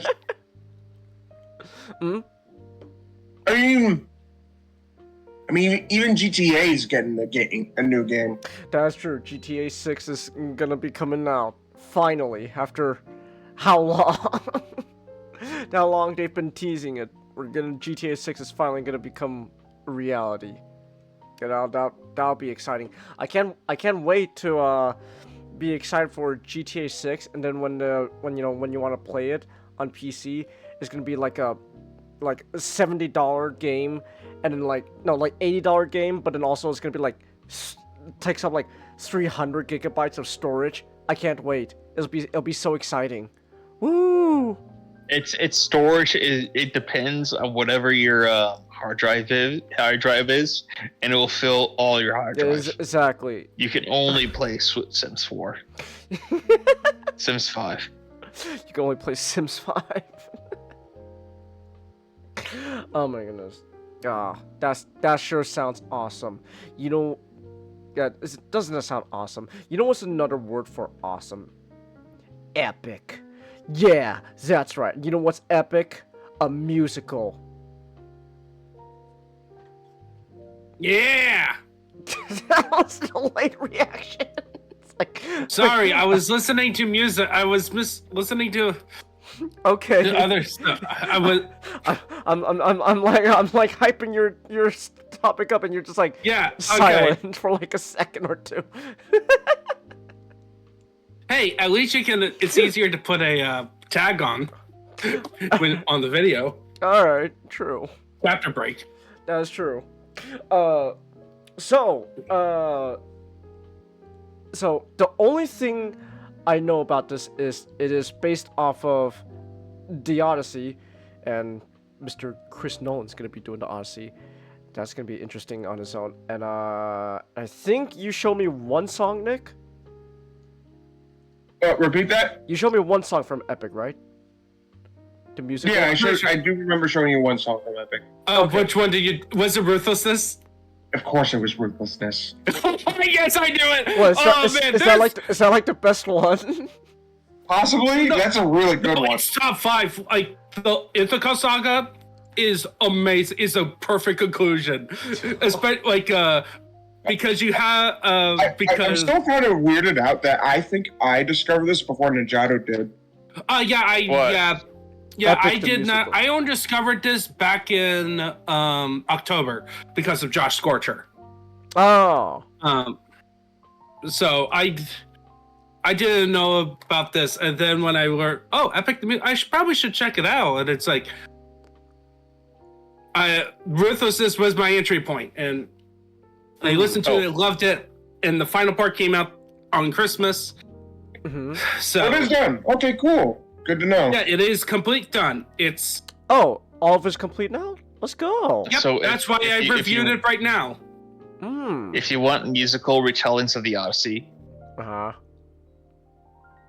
Symphony X. The Odyssey. Symphony X. Okay. And Streaming Backroom. Let me see. It's like Oh, okay. 24 minutes long. It's one song. Oh, it's just an entire song. All right. Yeah, it's one of my favorite bands. Okay. Yeah, Nice. but yeah. So, Chelsea, the marketing was not much for Epic because Epic was more of an online thing. It's not a it's a full production by graduates from Notre Dame. Yeah. It doesn't have like an official studio behind it. It was actually created because of COVID, because the guy apparently was getting ready to show. He made a musical before more traditional way, and they were getting everything all set to kind of wrap that up, and then COVID hit, and he spent that time coming up with this idea of, hey, let's just do he was originally going to do the Iliad and the Odyssey together as two parts. Oh, if you want the Iliad, they did Symphony X. Blind Guardian. Blind Guardian. Okay. And then there was Silence. Okay. Okay. All right. Yeah. But he decided to kind of cut the Iliad part and focus on the Odyssey because it seems like part of his production was that he was using TikTok to market and also to find talent to do the singing and also to kind of workshop his songwriting. So okay. And it took about 4 years to get this 4 to 5 years to get this whole project done now. And like he basically said, like, at the end, if you watch some of his other videos talking about it, it's like trying to work on smaller stuff. I do have one more big scale of Epic, and that would be doing the Iliad. But he basically says he can't come up with a good theme with the Iliad as opposed to the Odyssey. The Odyssey, he kind of settled down, and it's ruthlessness. Where he explains it that each song puts Odysseus on a spectrum of ruthlessness, where early on in the first two sagas, he has this friend named Paramedes, I think, or something like that. He dies because of the Cyclops. The Cyclops gets to him, but he's basically, his philosophy and his song is welcome with open arms. Like, greet the world with open arms, basically be kind to everyone, all that stuff. And then the opposite side is Poseidon, where ruthlessness is mercy upon ourselves. Like, okay. Where it's hey, it's a lot better for you if you just do stuff in the most brutal and mean way possible. And Odysseus's arc is, the story begins with the sacking of Troy and him being told by the gods, hey, you gotta kill Hector's son. So the story begins with Odysseus murdering a baby. Oh, lovely. Yes, lovely. So, and he gets so tormented by that, and then Don't worry, if you play Dead Space, you'll get very used to it. Yeah. That's a great way to sell me on Dead Space. Yeah, the sequel, you get to kill a whole bunch of... Oh my gosh, zombie. That's fucked up. Oh, jeez. Yeah, anyway. It is. Yes, okay. Enough talking about Scientology. We're talking about Greek mythology here. All right. So like in the first half, you have Odysseus trying to be sort of nice. Uh-huh. The world is being cruel and kind of beating him down. And then he goes to the underworld, and basically after that, he decides, okay, I'm gonna try to be I have to be a monster because I want to get back home to my wife and Mr. son. Nice Guy. Oh. Hey, no more Mr. He.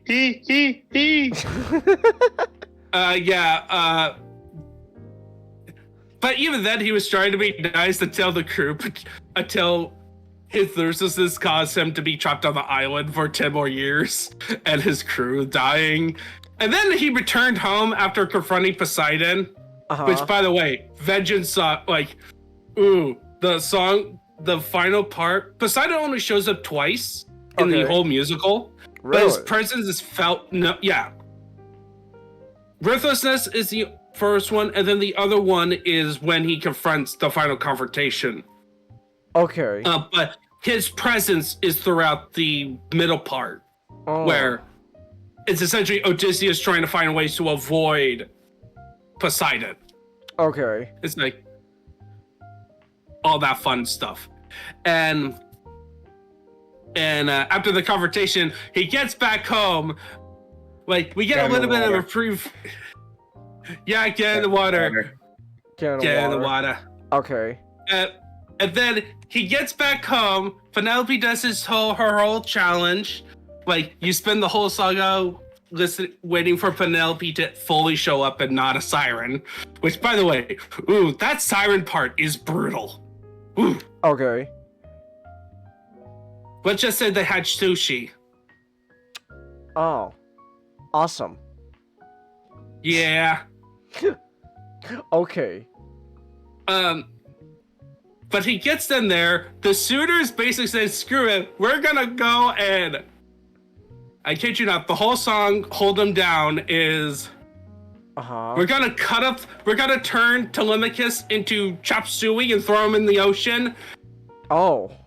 Lovely. And then for Penelope, we're gonna force ourselves upon her. Oh. That's, It seems like my kind of play. Oh my gosh. Yeah, Odysseus, it then is followed by the song Odysseus, where Odysseus, hearing that song, goes full serial killer / doom guy on them. I mean, seems like a reasonable response, to be honest. Oh yeah, it's actually one of my new favorite songs of the track. It's like seems pretty reasonable if that's what they were planning to do. Like, you know what? Yeah, I think I'd be fucking mad too.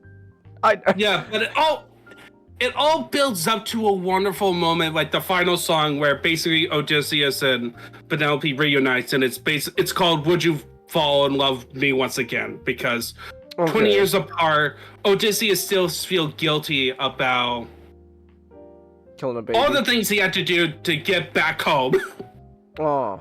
And feels like he feels unworthy to be with Penelope on that. And like the whole point of the song is like, no, she still loved him as much as he loved her. Because there is a lot of changes from the original myth in the story. And one of the biggest ones is that Odysseus total faithful to Penelope. Oh, why? Why in the original he went around with the women? Yeah, pretty much. Cersei he slept with. Oh, okay.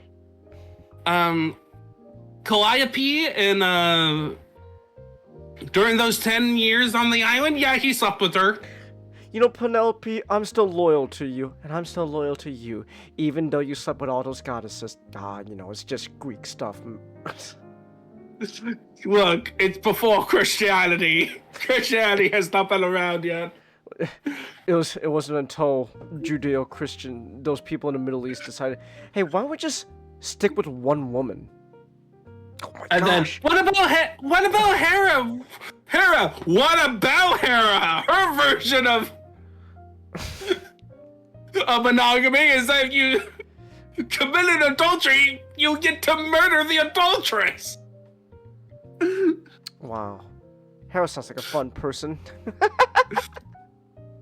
She has a fun segment in in one of the songs where where Athena requests help from, basically requests to release Odysseus. But all right, so musically, the song is epic. The songs are awesome.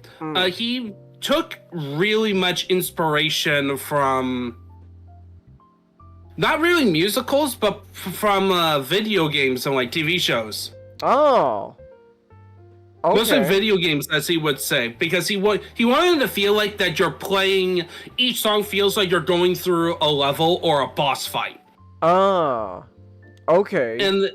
And to help heighten that, like he makes sure that all the mythological creatures and gods are played with electronic sounds, while the more mortal characters are with organics, acoustic songs, instruments. Okay. Interesting. And like if you watch like the official official animatics of the later ones that basically other fan artists he kind of I think he hired to help make collages for his album releases later on. Okay. You would notice that some of the costume designs, especially for the gods, have like a neon coloring. Oh. It's like black with neon coloring. You know where he got that from? What, Tron? It sounds like a Tron. Yeah, he got it from Tron Legacy specifically. Oh, let's go. Tron Legacy is a good movie. Yeah, and that's also why he wanted to incorporate electronic sounds, because he thought that is a cool aesthetic. Which does add a cool sound to it. And he also makes sure that each character has their own instrument. Oh, that sounds unique and fun. Yeah, so it's like a cool motif that you get to hear. Is that you're not only hearing the classical motif of like the series of notes, but also the instruments associating with. And even he gets to have fun playing with it, because when I mentioned about the sirens, their introduction is them pretending to be Penelope. So it's a electronic version of Penelope's theme. Okay. That is the distortion of her music, which is, I think, like a violin theme. So you don't actually hear the real track until we get to Penelope's song, which is the challenge, which is in the Ithaca song. It's the one that starts it off. Okay. Ah, that's fun. Yeah, and there's a bunch of series of Easter eggs that he loves making videos. Like, oh yeah, I incorporated elements from this song to kind of highlight this other songs, and here are some similar motifs that I use that are very similar, which is a cool thing. Like, if you watch a lot of his behind the scenes, he just gets so excited. Well, he clearly sounds like a passionate dude, so I'm all for that. I love when people are passionate about their stuff. So, yeah. Yeah, I kind of feel like I kind of spoiled too much, but this is something you should listen to or watch the an animatic series, beginning to end. You feel like it's a full-on musical, so it's 2 hours and 30 minutes now. But you get so much joy of listening to it, and I listen to a bunch of the songs over and over again. It's really they're so addicting. Oh, okay. All right. I am so glad it came out this month, because I get to end of the year off with something fantastic instead of being forced to talk about. Okay. Like I said, first of all, I was paid to watch it. So... no, I'm talking about the one I had to make a deal with you. Oh. You're welcome. Hey, at the end of the day, though, you got me to watch more Lord of the Rings stuff. That's what you wanted, right? Yes. So, yeah.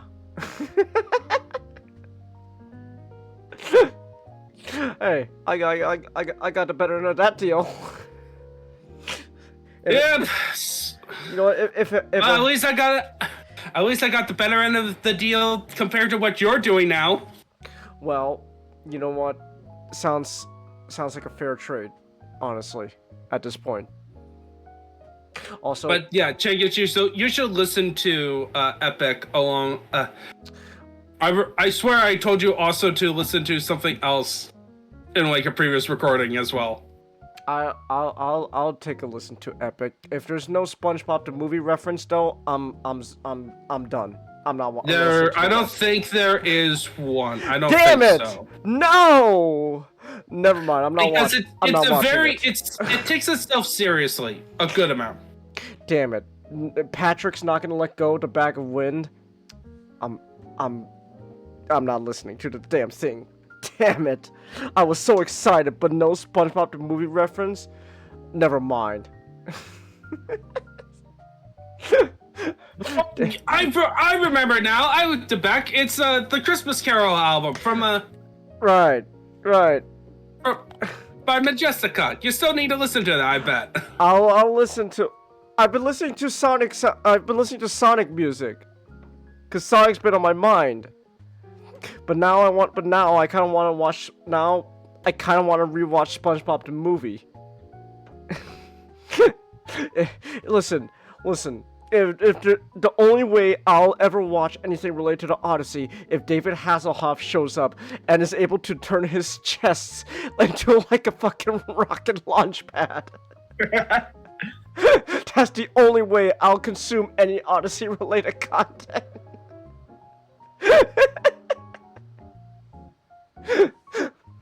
when Odysseus tries to go back home, but he no longer has the bag of wind. Man, how am I gonna get home now? To Penelope. I can help you with that. David Hasselhoff shows up.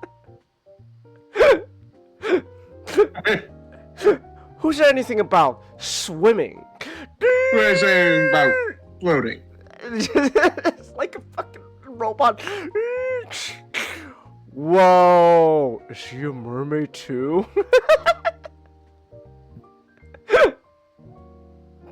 Oh my gosh. Oh. Great, now I actually now I will listen to Epic the Musical, but I also legit want to rewatch SpongeBob the movie now. I need it after you know what? I'll rewatch SpongeBob the movie after I finish the other end of the deal I made. Oh my goodness. I'll have to watch SpongeBob the movie after I watch the other movie I'm supposed to watch. So yeah. All right, let's get your therapy session already, you two. So you decided to watch a remake. So funny enough, I didn't watch it. No. Oh, okay, no. okay. So this is our group therapy. No. This Nick, is a. I'm the only one here watching this shit. Nick. I offered Nick the choice to rewatch the original Lion King with me, and he did not.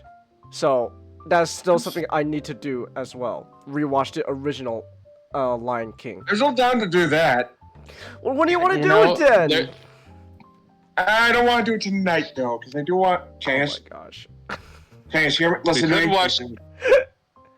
Chance, listen to me. What? 8 Crazy Nights. Okay, we'll watch 8 Crazy Nights tonight. You know, you could watch the original. Carter wants in. Colin wants to watch 8 Crazy Nights? Okay. Also, you know, you. Yes, Magic is say so. Also, Changus. What? He also hasn't seen Gremlins 2. Okay. Okay, then. That's 2 movies we'll watch tonight. You want to make it a double feature? Yeah. Oh my gosh. All right. Magic is trying to tell you a joke. Okay, now we can. Magic. Oh my gosh, Nick. You know, you could watch the original Lion King. Oh. The one before the Disney version. I've seen The Northman. I was talking about Hamlet. Oh. Yeah. Well, Hamlet was inspired by, I think that's how it goes. It was inspired by the the Norse story that the Northman is based off of? Okay, so you've seen the Northman? I have Yeah. seen the Northman. Yes, Nick, we watched it. Again. Okay, well, we'll watch the Northman. Yeah, but also Hamlet is also very different. Too. Yeah, I understand. Ghost. And also it's a classic, and there's at least 2 good versions you can watch on film. So you don't even have to worry about reading. You can watch the Kenneth Branagh version. No. It was a theater play originally, so it should be watched rather than read. Right. I think that's the ultimate experience. Okay, look, I told you for our reading deal for 2025, I'm gonna try to. I already bought the book. I'm gonna read Frank Herbert's Dune. And I said that's a start. So, and I've seen the Northman. So I know the gist of this whole revenge story. At least the Norse version, right? It ends with them. At least the movie version ends with them fighting each other to the death on top of a volcano. And I thought that naked, and I thought that was the most manliest thing I've ever seen. So, oh my goodness! But the Lion King is based off of of Hamlet, which is based off of the Norse story, which the Northman is based off of. And the Lion King was an animated 1994 Disney movie, and everyone knows about the Lion King. It's one of the classic Disney movies. Was it? Was Lion King part of the Renaissance, or was that after the Renaissance? Yeah. Yeah, in fact, it was pretty much the last, like the crescendo of the Renaissance. Okay, it was like it it was the tail end of Renaissance. Yeah. Okay, so in fact, that was like considered the peak at the time.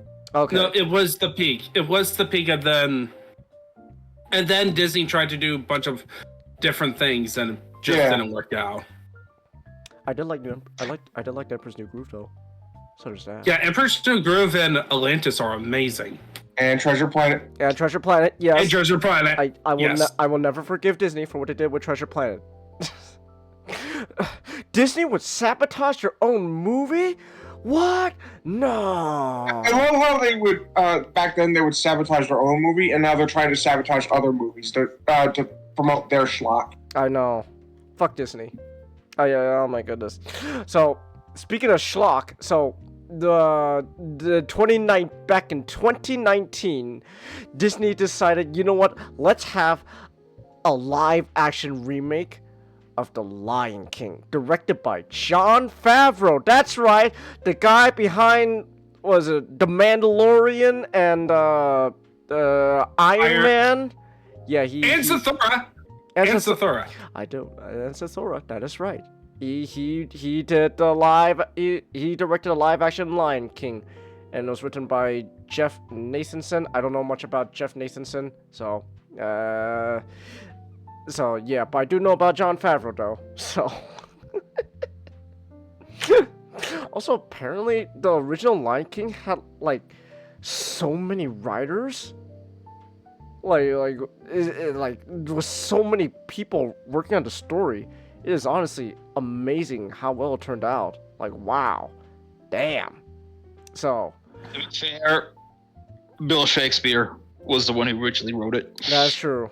So we got to thank Shakespeare for that. I bet they were trying to come up with the original idea, and then they edited it up by taking elements from Hamlet into the story. And maybe. So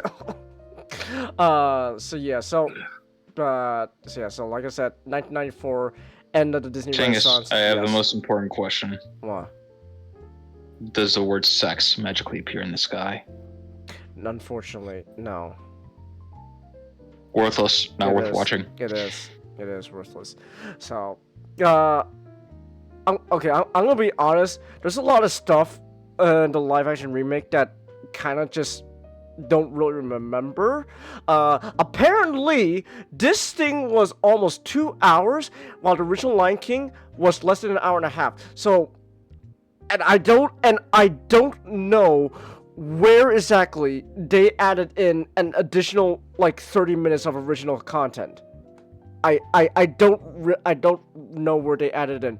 That's why I've been trying to rewatch the original Lion King. So how do you take that and add an extra like 30 minutes to it? What'd you add? What's your ad? Here's the important part. How's the CG? How's the live action part? The live action part. So, let's get it out of the way. It's not live action. It's not live. It is a photorealistic animated movie. It is an animated movie, just like the 1994 movie. But this time instead of hand-drawn animation, we're now doing photorealistic CGI. And I'm so glad they got back to the dinosaur model. The model for their movie Dinosaur. I know. Except Dinosaur was more expressive. Let's just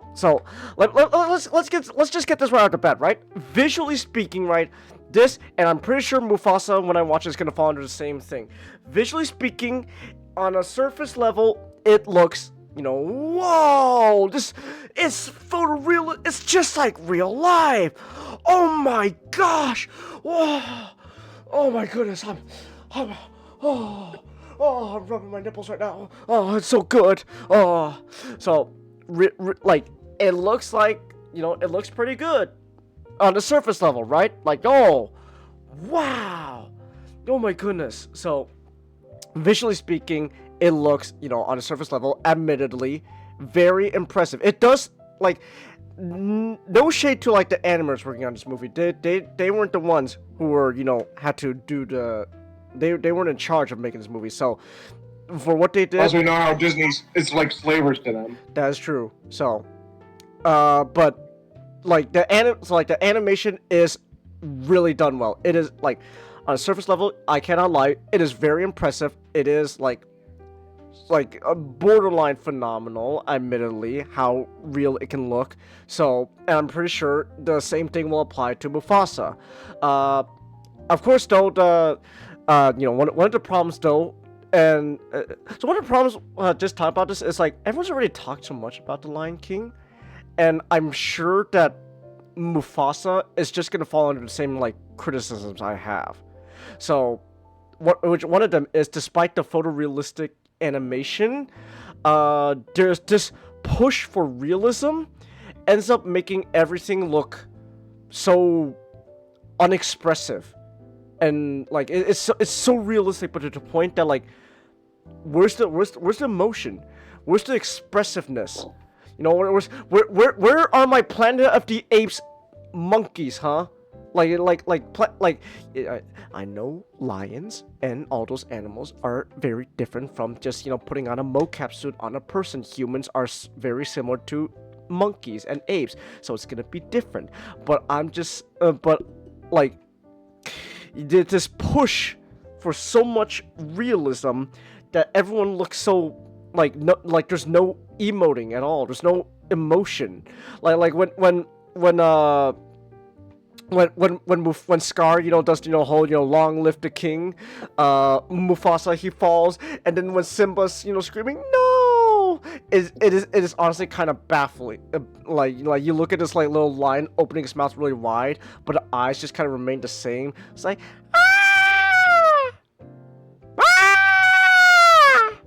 and it's like and everyone's used that clip like back to hell to like make their point. But honestly, the biggest sin I would say though is when it comes to the lack of expression and emotion, emoting, is when it comes to the musical numbers. One of the advantages of the original Lion King was like not being animated was you can use animation to exaggerate and express so much emotion, especially when you're doing like a musical number, what's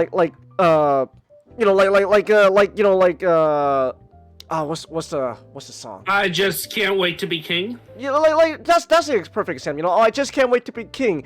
You see how Simba's like prancing around and he looks all smug. You're like, oh, I just can't wait to be king, baby. Woo! I just can't wait to be king. It's like, oh yeah. But in here, what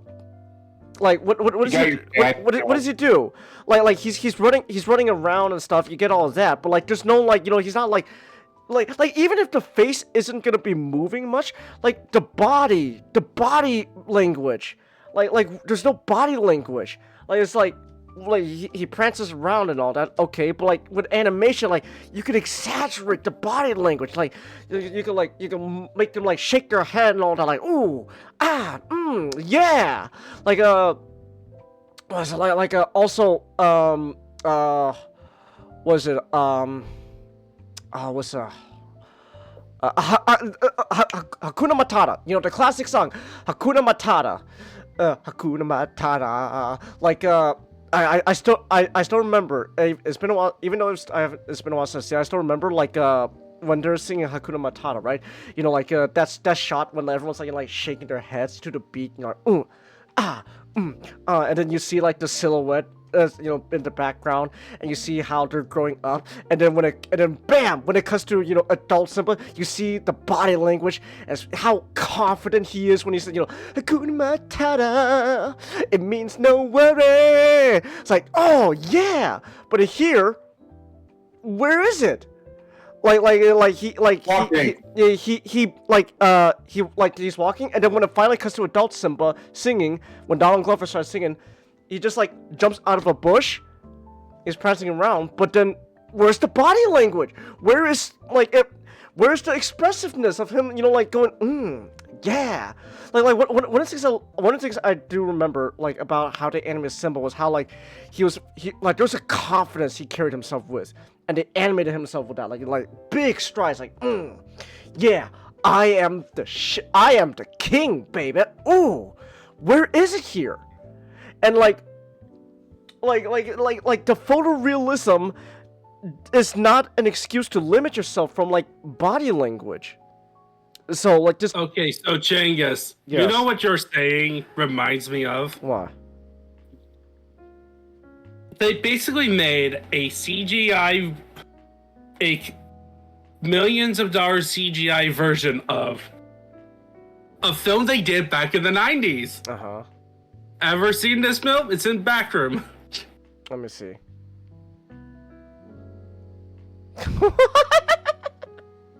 Yeah, so Homeward Bound is an old film. This was during the era where you had pet movies, like movies about pets. Right, I remember pet movies. I watched Airbud. Yeah. So in this story, it's about like two dogs and a cat, losing their owners, and they have to like go across the wilderness together and survive together. And the way they did it is that they just used real dogs on set, and then they had voice actors talk over it. And they didn't care about mouth movements. And by the way, Magic, that is a cool model. They didn't care. They didn't care about trying to match the voice actors' mouths with the movements. They just had the dog animals act like animals and just had the humans talking. And it worked fine. It worked fine. So why did they spend millions of dollars trying to do something that you could do on the cheap?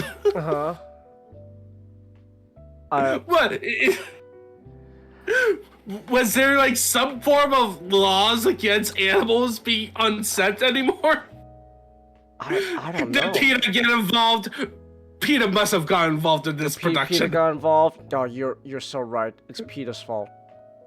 Oh my goodness. We should have seen this coming. So all right. So how about the story? Is it like the story? So you're talking about how the anime I don't know what else to say about the story. Like if you've seen the original Lion King, it's the same story overall. Again, I'm just having trouble trying to figure out where the extra like 30 minutes of like footage they came up with. Where did it come from? I do not know. Like what was it? Where did it come from? It wouldn't surprise me if it's literally just dragging things out. Oh, you think that's what it is? They're just dragging shit out? I'm almost positive that's what it is. You know, you might be right. That does sound reasonable, because I just don't understand where did you get the extra 30 minutes from? how are the musical numbers?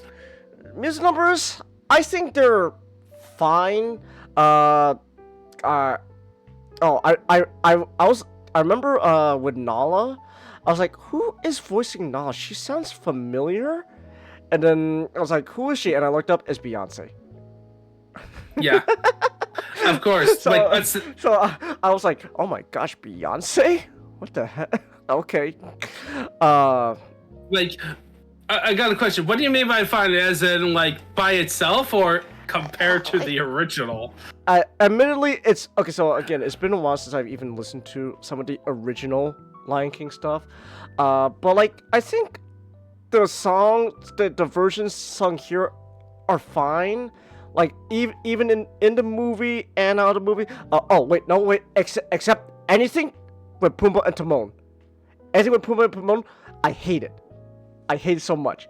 Seth Rogen, one, is a shitty. It's just Oh no! Yes. Oh no! Not Seth Rogen! Seth Rogen is Pumbaa, and Billy Eichner is Timon. Weed Simba. So oh man, I wish Not was here. Because you got actually, you know what? Hold on, we should actually, you know what? Nick, you should get Not here since after this it is his topic. So, but Not said that you got like the two most annoying, irritating people voicing Pumbaa and Timon. Billy can sing fine at times. There are moments where I was like, that's a little rough, Billy. I don't know. You could have done another round with singing there. But Seth Rogen, no. So no, he cannot you're just sing. telling me is that the original was still better. Is still better. Well, yeah, the original obviously is gonna still be better. I need to rewatch it, but I'm sure it's gonna be better. But like, this Seth Rogen is just he's not funny. He's not funny as Pumbaa, and he cannot sing. Like when he's singing Hakuna Matata or what's the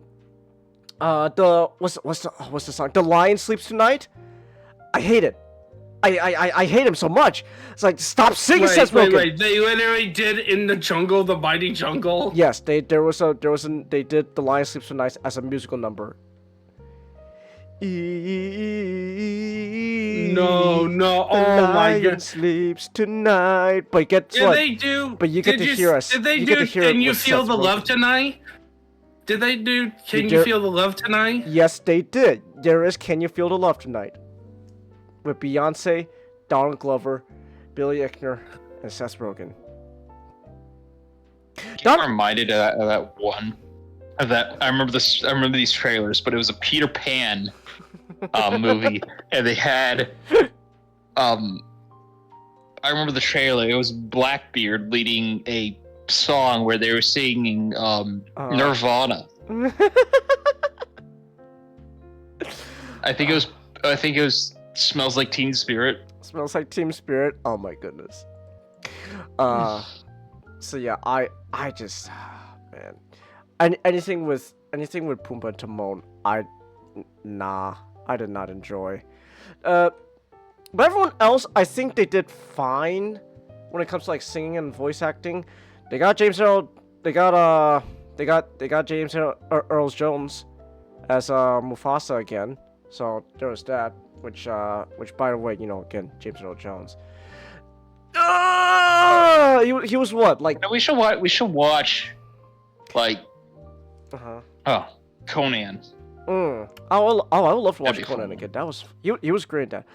But, now to be fair though, James Earl Jones was like he was like in his 90s, so he lived a pretty good long living life. So Yeah. not like 90 something years old. That's not a bad number. So Keith David in The Lion King? Wait, what? What are you talking about? I do not remember if. No, Chelsea. No, he's not. No, I don't know who you're talking. Chelsea, Beast Wars Megatron was not in The Lion King. Oh, actually, I didn't watch the new Megatron Christmas. Changes. Oh, right, my bad. I'm sorry. Nick, it's Disney.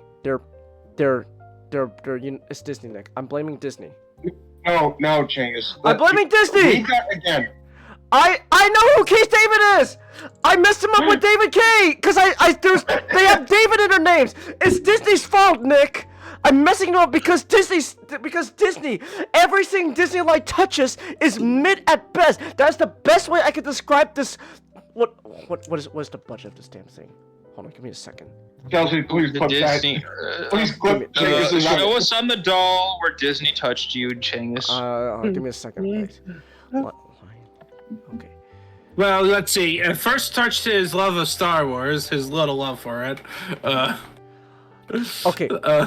The Lion. And then Marvel. Okay, so The Lion King 2019 had a budget of $260 million. Hold on, real quick. Hold on. I gotta whip out the inflation calculator real quick. So. It's probably only like 300. Hold on. So, give me 1 second. I'm whipping out the inflation calculator. So, I gotta do this for the original Lion King. So, original Lion King, 1994, had a budget of $45 million. So, in the inflation calculator, 45, 1, 2, 3, calculate. So $45 million in 1994 is now, just rounding up, it's about $96 million nowadays. So, in the year of our Lord 2024, the original Lion King would have cost about $96 million. As for the remake 2019, I know it's not gonna be much, but still, never underestimate inflation. 16. 1, 2, 3. 1, 2, 3. Looking at rounding up about $267 million. So it's not 300, but you're still looking at about like a 23% increase in inflation there. So, and that's still a lot of money though that's being pumped into this fucking movie. With original Lion King though, we're looking at like 112% inflation. I love the economy! Yes! So, yeah. So in Lion King, okay, this movie, we're looking at about a little under 300. We're still looking at like a little under $300 million movie. Hold on, actually, how much is Mufasa? How much is that damn fucking shit? Mufasa budget. 50? No, that doesn't sound right. That doesn't sound right. Hold on. Mufasa, the Lion King budget. 200 million. Estimated. It's about $200 million budget. So it's less than the first Lion King movie, but that's still hundreds of millions of dollars being pumped into this. For what? For what? A product that's ultimately going to be less impressive than the original. Like that. At the end of the day, right? My biggest complaint is, and this is just a complaint that everyone's had about this, is what's the point of this existing? Just watch the original. The story is essentially the same. I do not know where the extra 30 minutes came from. I'm willing to bet it's what Nick said. They just padded shit out, and then, but like overall, the main story is basically the same. The musical numbers are serviceable. They're fine. Like they got actual musicians to mostly voice. Like Donald Glover is a musician himself. You know, Childish Gambino and all that. So he can sing. Beyonce, of course, she can sing. So the musical numbers aren't gonna be that bad, except for Seth Rogen because he cannot sing. But like, what's the point of this existing? See, this is why. Get Colin in here. Get Colin in here, Nick. I need to rant to him. Get Colin in here. Get Buttersass in here. I need to fucking yell at him. I need to yell at him about his fucking opinion again on the fucking live action How to Train Your Dragon remake. I need to yell at him again. Oh my gosh, I need to yell at him again for that. hold on. Give me. Is he even online? Damn it, he's not even online. You'll get the message. Here, I'm messaging him right now. I just DM'd him. Okay. I need to yell at him about his opinion on live action remakes again. I just told him Changus wants to talk with you.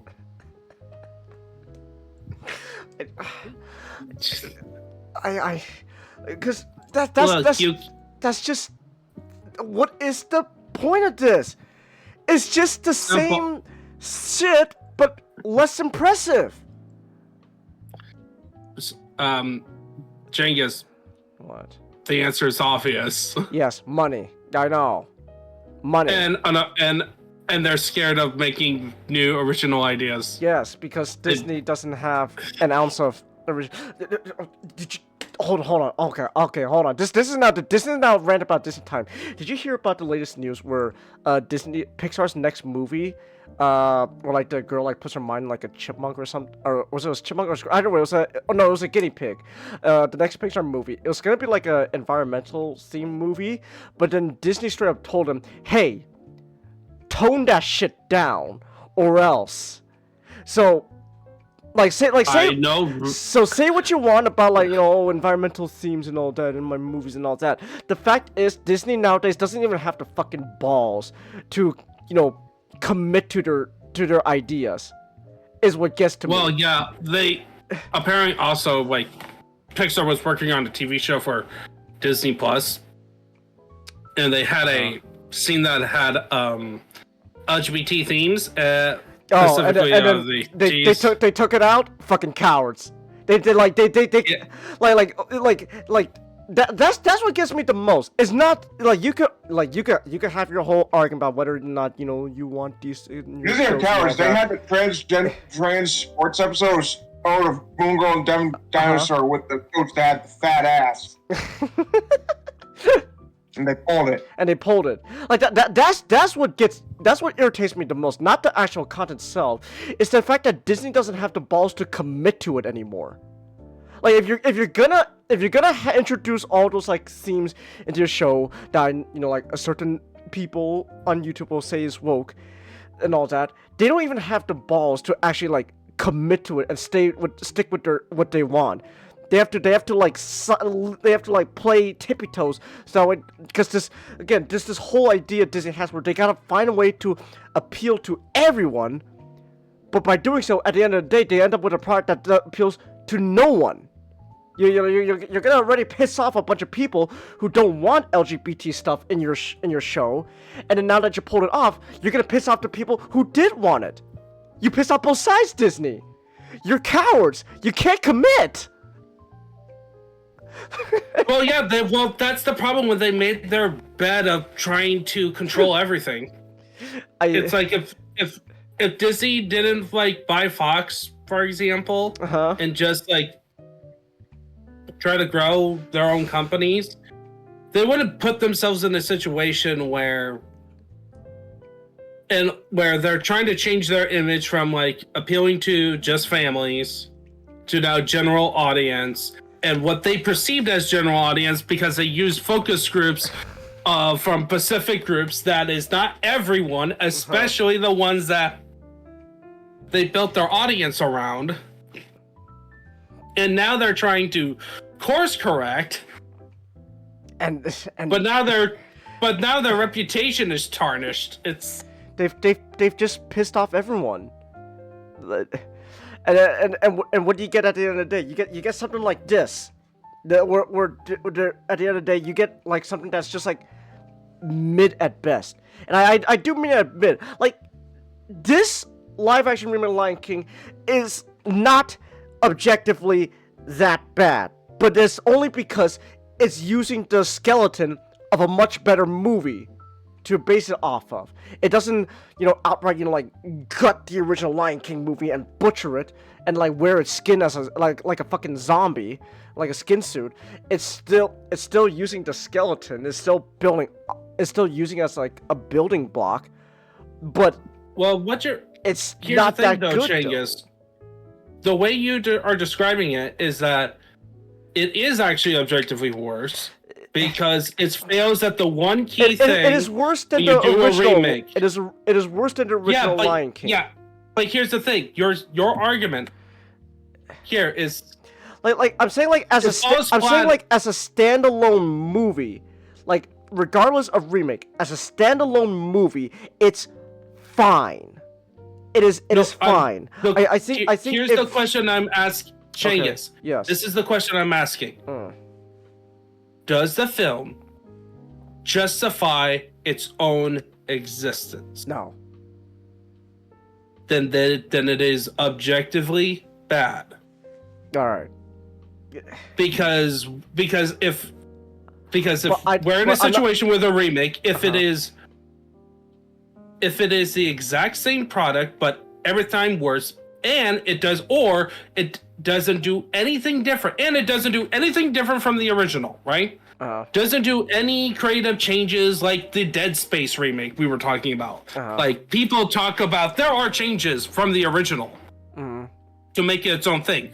Or like Resident Evil 4. Yeah. Original game and the new version, completely different games. Same story, different, generally same tones, but different approaches. What you're describing to me is that this film was so hard trying to be the early film, so hard, yet with this new art style that is not even good, not even an improvement. It is just, they could have done a dinosaurs. They could have made an original story with their CGI lions. I'm just trying to say, it is bad, it's worse, but like as a standalone film, it's not gonna be like dog shit poo poo to the point that like I'm gonna walk out the theater.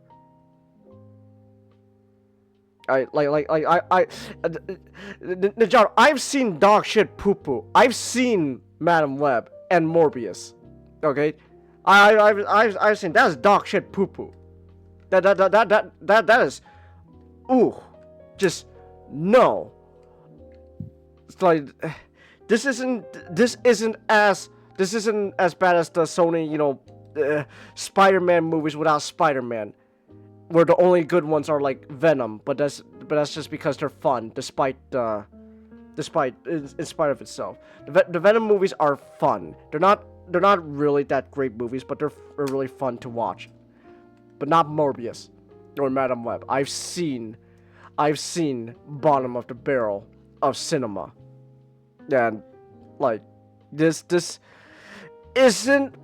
It's like if like movies were like a barrel, right? Like, and if like cinema's a movie, I talk about the bottom barrel where like everything's like dried up poop. You guys like scrape it off. The live action Lion King remake is like it's on the lower half of the barrel. It's like that like area where it's like it's not on the bottom of the barrel, but it's not even at the halfway point. It's low, and Mufasa's probably gonna fall under the same like area, right? Because I've seen bad stuff. I've watched movies that have actively pissed me off, that I just 100% hated, and I've seen movies that like, oh, that was, yes. I really like the word poop because I'm like the Ugandan pastor, Chelsea. They eat the poo-poo. They put the hand. Disney. Disney's. The way Ugandan pastor is describing. The gay people. Disney. They eat the poo-poo. They put the hand in the animated original movie and they stick it in deeper and they pull out the poo-poo. And they eat it, and that's the live action remake. Ooh. Where the hell's Colin, Nick? I need to yell at him. I both DM'd him and texted him. Oh my gosh. Oh my goodness. Anyways. Where's he? Also, can we talk about how the Japanese intro for Armada is fucking awesome? It is awesome. I did not see the I Armada. I loved Arms. The Japanese version for Armada. I saw the one for animated. The Arms and anime. Transformers Evil's good. They're too. both peak. They're both good. Oh, Not's almost home. Hurry up, Not. I don't know how much longer I can talk about mid at best. Well, we could have a bathroom break, and I'm about to head out. So You're gonna head out now. All right. yeah, it's almost time for a rest up for tomorrow for church. Oh, okay. Do you want me in the public BC really quick, Ninja? I want to show you the intro to Armada. Sure. All right. Okay. They're back. Okay. Have a good night. See ya. Have a good night. Yeah, I'm gonna head out myself. Oh my god. You guys have a good night. Oh, okay. Have a good night, Matchstick. Well, I guess it's just me now. That's right. It's just me. This is a soul stream now. Hold on. I'm gonna make myself huge now. Ooh. I'm gonna make myself huge. Ooh. There we go. It's just me now. It's just me. It's just me. I don't know. I guess real quick, while it's just me. Quick reminder. What's it? Quick reminder. Convention fund goal. I guess in the upper left corner. That's the thing. But also oh yeah, quick reminder as well. I already said at the beginning of the stream, but you know what? Next week, the New Year's stream, New Year's Eve, New Year's stream, 2025, New Year, new look. And no, I am not a fucking Reddit atheist, Ray. If you're still listening in, so thank you very much. I'm not. Can we talk about just how like the reputation of fedoras have been kind of like ruined? Because like fedoras on their own are not like actually bad hats. They're not actually like bad hats when it comes to a fedora. They're not like, they're fine. They're serviceable. They're not actually that bad. But the problem is that, you know, they've now gained this reputation for like, you know, like Reddit Discord moderators and all that, where, you know, they try to wear it and, you know, like present themselves as, you know, like better than anyone, you know. I'm just the best, you know. Ooh, I'm a Redditor. Ooh, I'm a Discord mod. Underage people. Ooh. But no, like, yeah, fedoras are not actually that bad of a hat. It's just their reputation online. Like, isn't it weird? Fedoras used to be like, you know, like gangster hats, you know, something like, you know, like the Italian mob would wear and all that. But then now all people think of fedoras like, you know, ooh, the, you know, Discord mod again. Oh, hey, Nick. Hey. Guess I'm not alone anymore. Okay. I think I'm going a little crazy just being alone, Nick. Because, oh my goodness. Alright, what was I gonna say? Oh yeah. Are you gonna watch the live-action Lion King movie anytime soon? No. Okay. Are you okay. You know what? I might as well be doing this now. Give me 1 second. I'm gonna book a ticket for not tomorrow, Monday, for Mufasa. Oh, Don't do it Monday. Dude. Oh my gosh. Nick, you want to know why, like, this movie will, like, is end up making so much gangbusters? Why? Because Disney fucking bought up all the time slots. Yeah. Like, hold on. What are the showtimes for Sonic 3? Yeah, they want to fucking, like...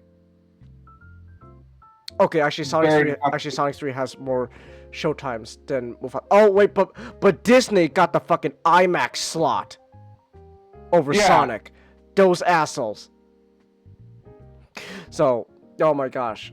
So that's That's why Mufasa is making so much money right now, because they just literally make that like the only movie you can fucking watch. Yep. I hate Disney. Except they're still being swamped by the hedgehog. I hate Disney so much. And I take pleasure in that. God, alright. Wait, Nick, I gotta ask, why the hell is... Dude, I gotta ask, is Sonic not popular in Japan? Well, it's not... I wouldn't say he's not popular in Japan, Okay. but he's more popular here than he is in Japan. Because apparently in Japan, Sonic 3 is not doing well.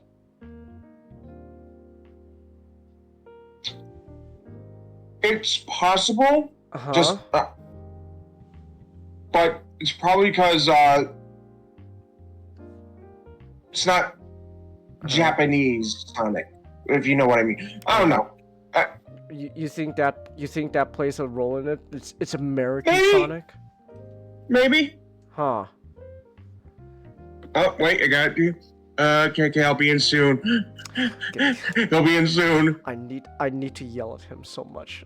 Oh my gosh, I gotta yell at him. I gotta yell at him. He's gonna have my door locked. In the meantime, check this out, Chase. Look at this spitter alien. Look at him. Okay, let me see. What a grotesque monstrosity. Indeed. I love it. I know. I just love that he just has like this raptor pose as like his base. Like, Yeah. What is he supposed to be based off of? Like, what's the animal? The facehugger. just the spitter alien. Like his cast is like the whole idea is like he spits acid from a distance. Oh. What, so like if a facehugger just grabbed some random ass dude's face, they could just become that? Yeah. In Oh. Aliens Fireteam Elite, yeah. Oh. Which we should definitely try out at some point. Also, again, Night Cougar alien from the Kenner line. Mmm. Yeah, just I love the paint. Like, Yeah, I see. you see all the red? Mm-hmm. Yeah, I like it. Very nice. Yeah. Very nice. And Mm-hmm. Yeah, the parasite. the parasite is a parasite. Is a parasite. Sonic-ku means Sonic in Jap. That's just a Japanese pronunciation of Sonic's name. Sonic-ku. I see the parasite, Nick. Yeah, look at the back though. Look at that. Oh, that's Clean. disgusting. That's disgusting. I know it's disgusting, but Oh. just yeah, Oh, just so that's like, why it doesn't have the protrusions, because that's where the parasite is. Yep. Wow. Also because the runner didn't have the protrusions. Oh, okay. Wait, what? Why does some? Okay, so like, what does what makes you like have the things on your back or not? I have no idea. Okay. I don't. Okay. So what? Like if a facehugger did like a dog, like in Alien 3, but it like could that not be a runner? Could it just evolve into something different? No, it'd be a runner. Oh. Xenomorphs are fucking confusing. I don't like them. They're they're a bunch of parasites. You see how like there's no like connector, like little peg or anything for this guy? Uh-huh. Huh. Like a magnet? Yeah, like a magnet. Oh, okay. I think that's cool, but like it's like Mhm. just attaches itself onto him. Oh, that's awful. How much? Honestly, it'd be worse if it was like pulsating. Oh, that actually sounds pretty cool. I'm not gonna lie. How much was it? 40. 40? Oh my goodness. Yeah, like these are like high-end collectors, like Oh. NECA toys. Like they're really high-valued like figures. Okay.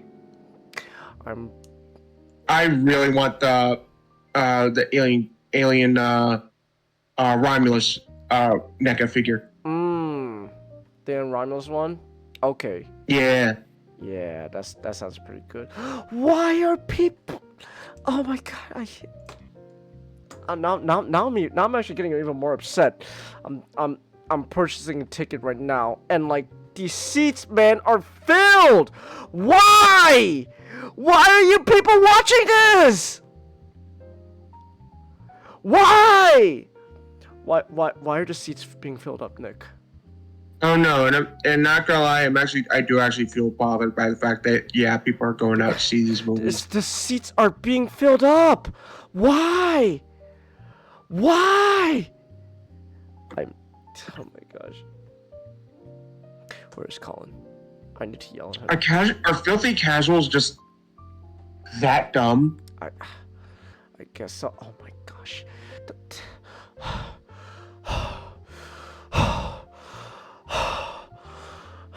my gosh.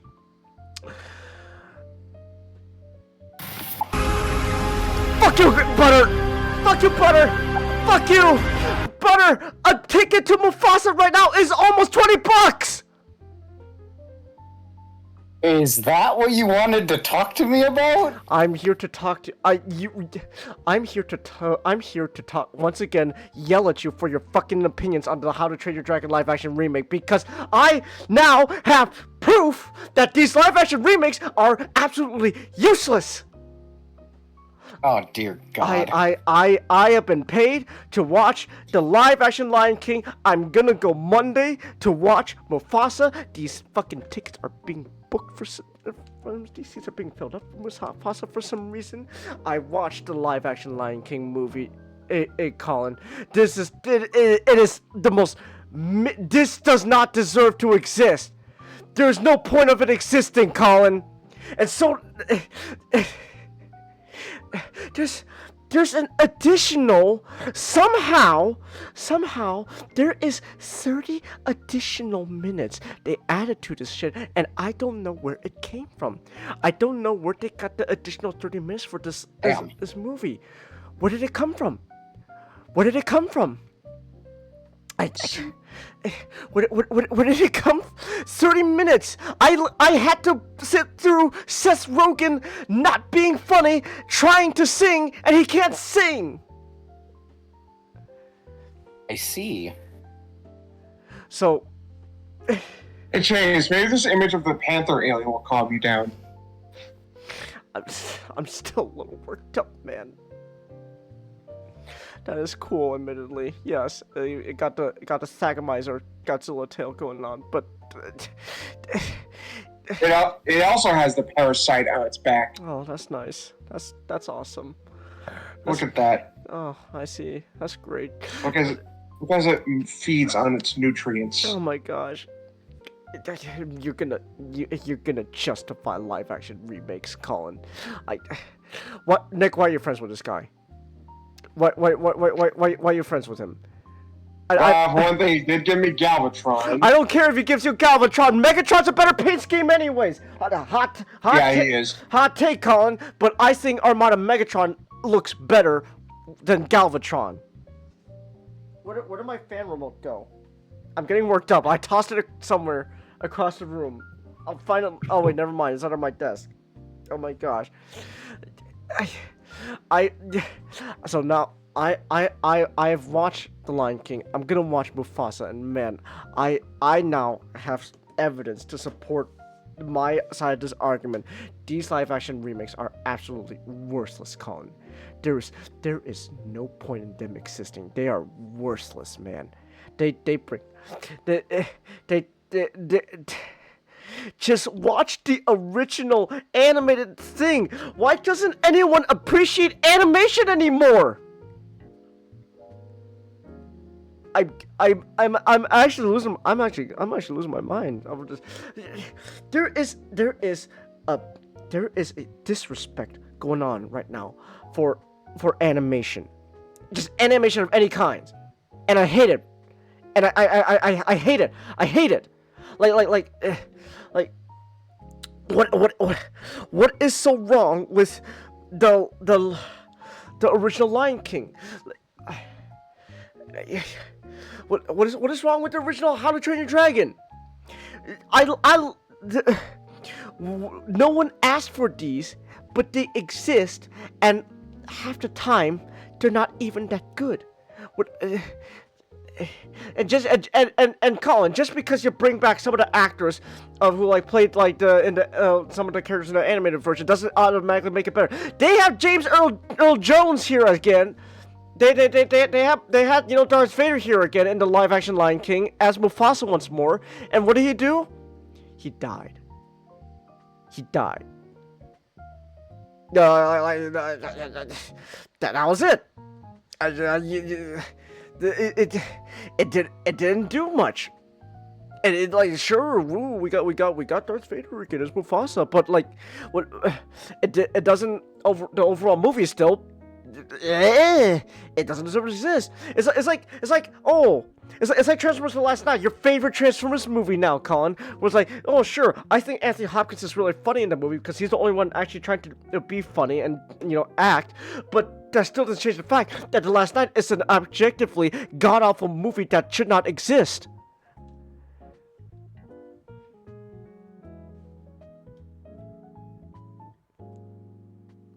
I'm gonna... maybe I should stay longer where you guys are so I can meet your club members, Nick, and I could yell at them. So I could yell at your club for their shit opinions. Oh my gosh. I'm gonna be losing my mind. Oh, I forgot to mention this. Eric Andre's in this movie. I don't remember who he was. I think he was one of the hyenas, and that was it. And the hyenas, they weren't that funny. So yeah. Crying out loud, Eric Andre was John Dory, man. He was. Anyways, Colin, that serves your purpose. That serves your usefulness. I just need to yell at you for your shit opinion. Because I had to watch. Because I've watched the live action movies remakes, and man, boy, the track record is not looking good for you. I don't have.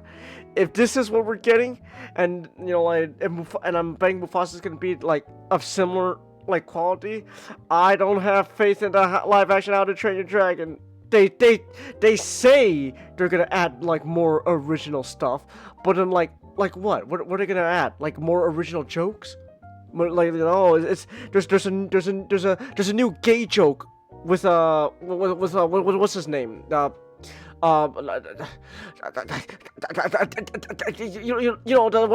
of the Viking guys. Was oh my gosh, what's his name? Oh my gosh, I'm getting worked up now. What's his fucking name?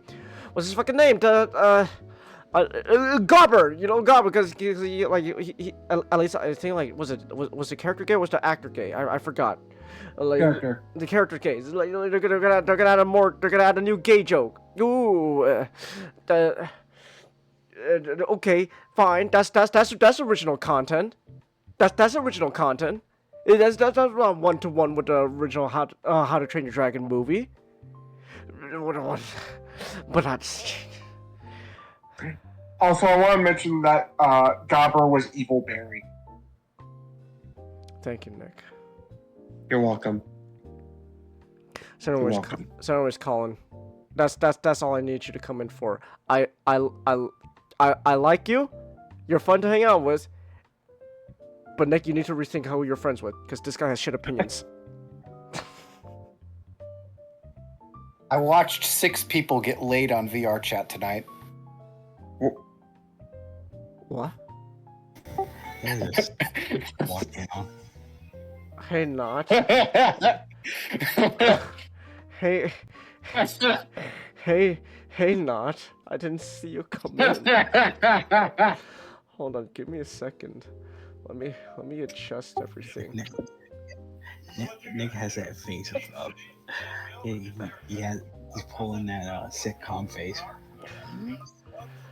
And you came in while I was complaining about the live action remakes of these movies,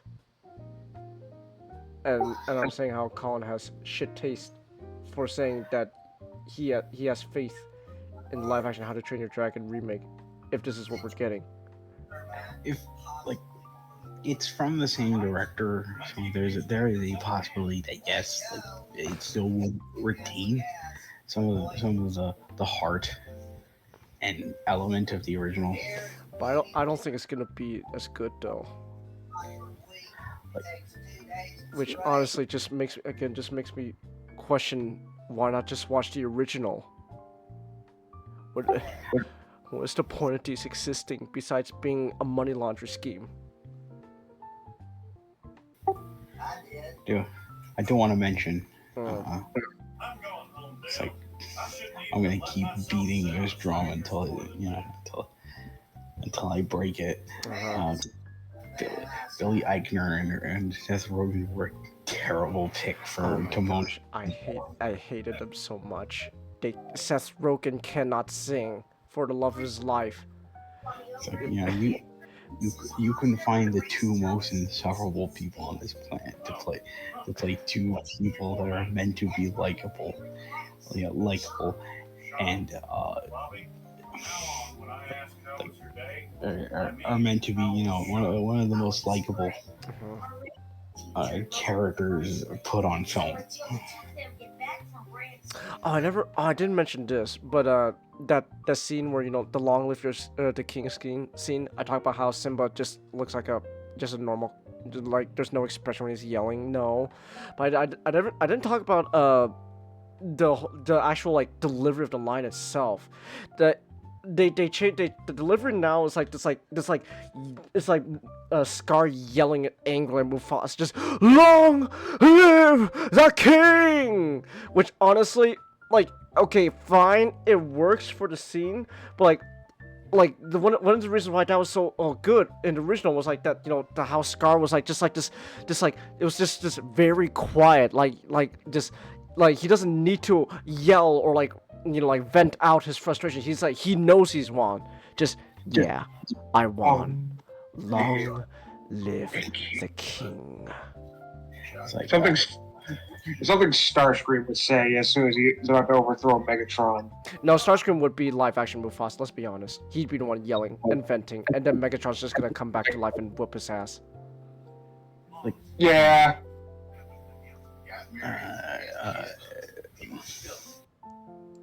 That's why need to do this.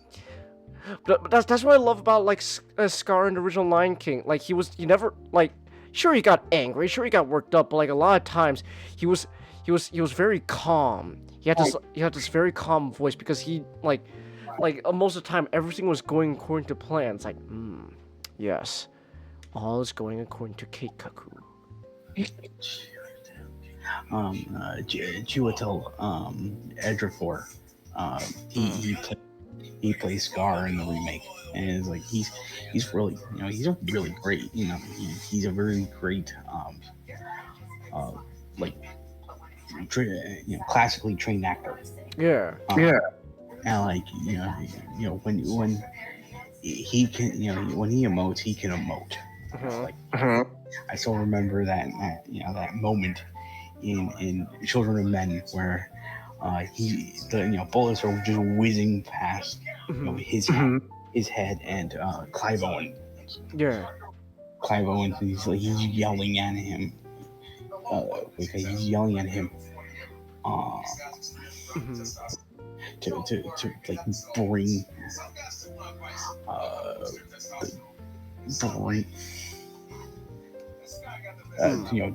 to bring the child to him because they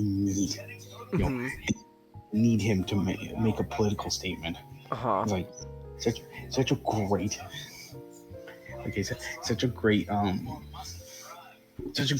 because you could just tell like how much like everything hinges on how much he doesn't really care whether or not the child is safe. It's how much that child just hinges on his plans working. That he's more scared of losing the child as a bargaining chip than he is of potentially getting killed. It's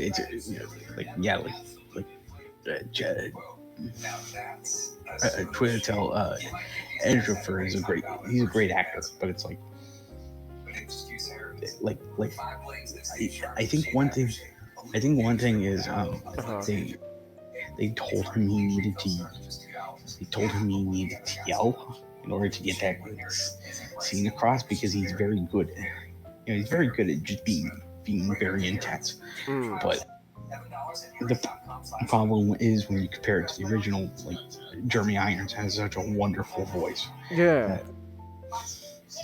Like that, there's like, one of the great things about the original is that, hey, Scar is smug and self-assured because, that's how Jeremy Irons just plays him. Just like everything, he doesn't need to be angry because everything's just going according to, like you said, it's going according to his plan. So finally just drops. Finally drops Mufasa into the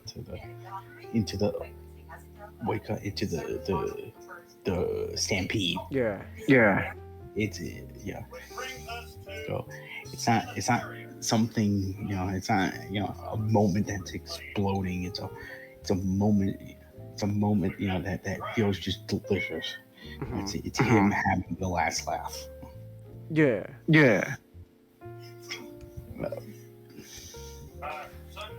Like, they ruined Be Prepared in that movie.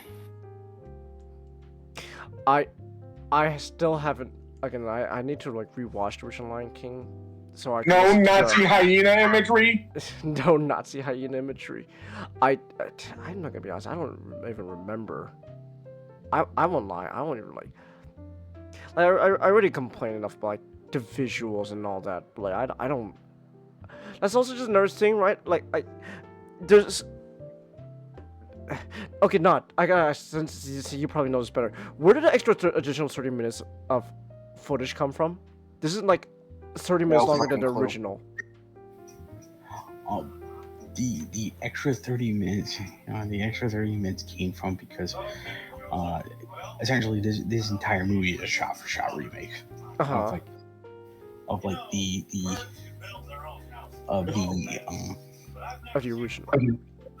the original. So, everybody kept complaining about that, so they just went in and just, decided, okay, we're gonna just shoot the minimum of 30 seconds, so that and that just adds up. That just adds up. Wow. I was right. You were right, Nick. They just padded shit out. I knew it. Anyway, funny enough, I just rewatched. I decided to look up and watch the scene of Mufasa scolding Simba after the beta thing. Mm-hmm. Gosh, the scene is so much worse. I'm gonna rewatch the original Lion King. I know. It's so much worse. The thing is, not only is the line delivery, because it's the same guys. It's James Earl Jones. Yeah. It's the line delivery just doesn't hit the same, for one thing. There doesn't seem to be any emotion. And funny enough, despite, me saying, oh, they just pad out, it feels like they just fucking rushed through that scene. It's both rushed and too long. I know. That's magic right there. That's Disney magic for you, baby. Make a scene that's too long but also feels rushed. Disney magic really is just it's amazing. It's amazing when you kind of look back at the original Lion King. It's funny how that was the B first of all, that was the B project. That was the B project. All their eggs. No one gives a shit about Pocahontas. No one. No one. Pocahontas. I'm still mad, by the way. Why is Pocahontas a Disney princess, even though it's the one movie no one cares about? But Mulan's also a Disney princess, so. Yeah, but people like Mulan. Well, you see, like, kind of like this, kind of like with uh, Christopher Columbus Day. That is just Disney's.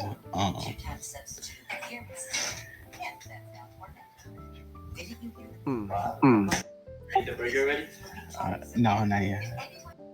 Oh, sorry. Sorry. No, it's fine. What are you gonna say, Donut? I was just gonna say, like, it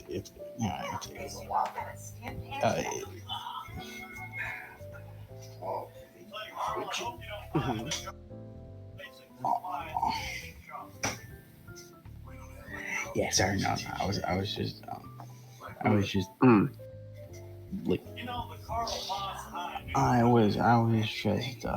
distracted. Oh, okay.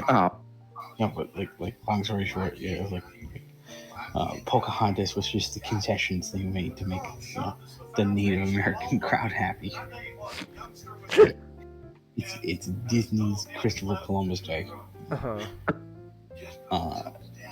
But to get back to our original point before we got to Pocahontas, it's funny like how you look at the Lion King and like the Lion King in general, just while it wasn't really focused on, the Lion King had kind of a pedigree behind it. You don't really see.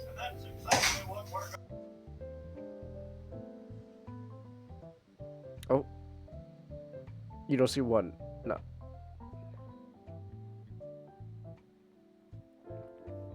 Okay, hold on. Let's give him a minute.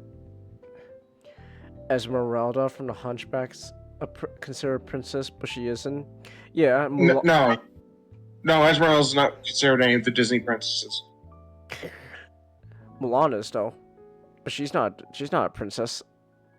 Yeah, but people like Mulan. Oh no! You know what I'm thinking of, Nick? I watched this YouTube video.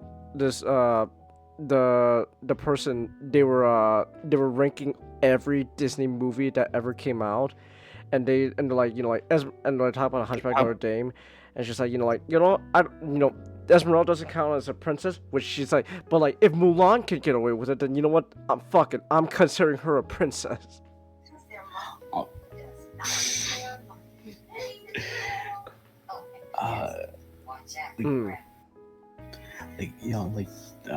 One thing I want to mention about just the entire cast is like everyone in the cast, like even down to just Cheech Marin, funny enough, like everyone in the cast had they had ties to theater. Which Cheech Marin. I know. Cheech Marin, it's fun. Which makes sense because this is a movie very much inspired by Hamlet. So like having and of course Joseph and Moses, but like more so Hamlet. And so like that theater, that theater influence kind of shines through just the performances, whereas like James Earl Jones, Jeremy Irons, everyone understands the material and they all act accordingly to how the material is meant to, how like normally the material you're supposed to act this material. Like in the past, James Earl Jones just he sounds very regal and very kingly because he's been in King Lear, he's been in so many of these other great productions. And you look at like the 2019 remake, and it's like everyone's just playing dollar discount versions of the people in the original. Like they don't have experience to judge everything from. So like they don't have any experience to pull from. And James Earl Jones, God bless his soul, he at that point you kind of tell he was kind of getting tired. So like all anyone ever had to go off on is how like the original was, how they did things in the original, and everything just becomes literally Lion King at home. Yeah. So. Yeah. Watched Coming to America at some point.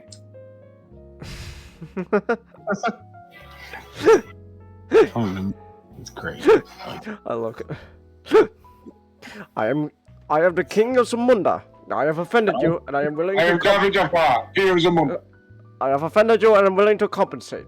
How does $1 million American dollars sound? $1 million? Okay. All right, 2 million. see, McDonald's. Now they got they got the Big Mac's got the two patties, lettuce, tomato, cheese, and special sauce, and onions. But you see, the difference between us and McDowell's is they use sesame seed bun. We don't.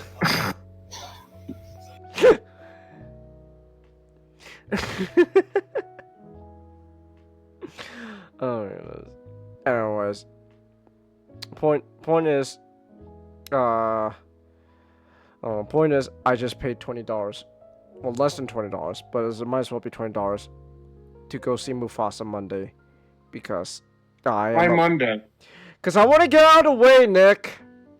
Okay, but when you get back, we gotta watch movies that we still need to see so we can complete our list. We'll do it, Nick. I need to get Mufasa out of the way. I'd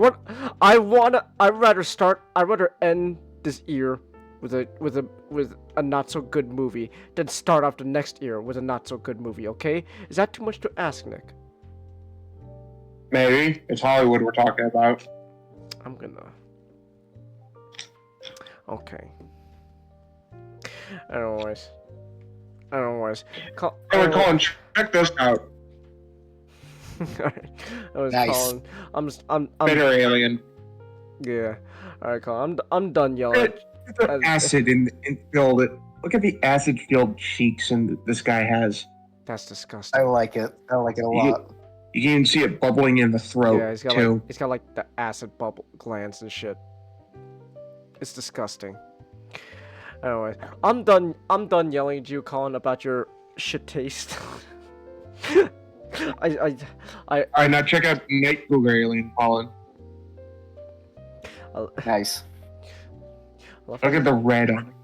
I love how I'm I trying to. love it. I love how I'm trying to be still nice to Colin. You just go, yeah, that's great. Hey, that's really changes. Now, Colin, check out my toys. Yeah, exactly. Check it out. Also, look, the parasite has a parasite.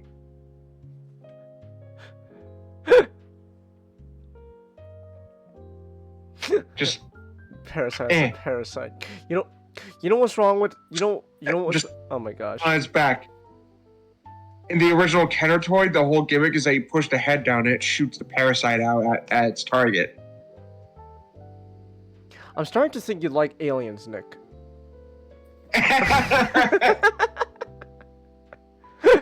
I'm starting to get the feeling you like aliens. So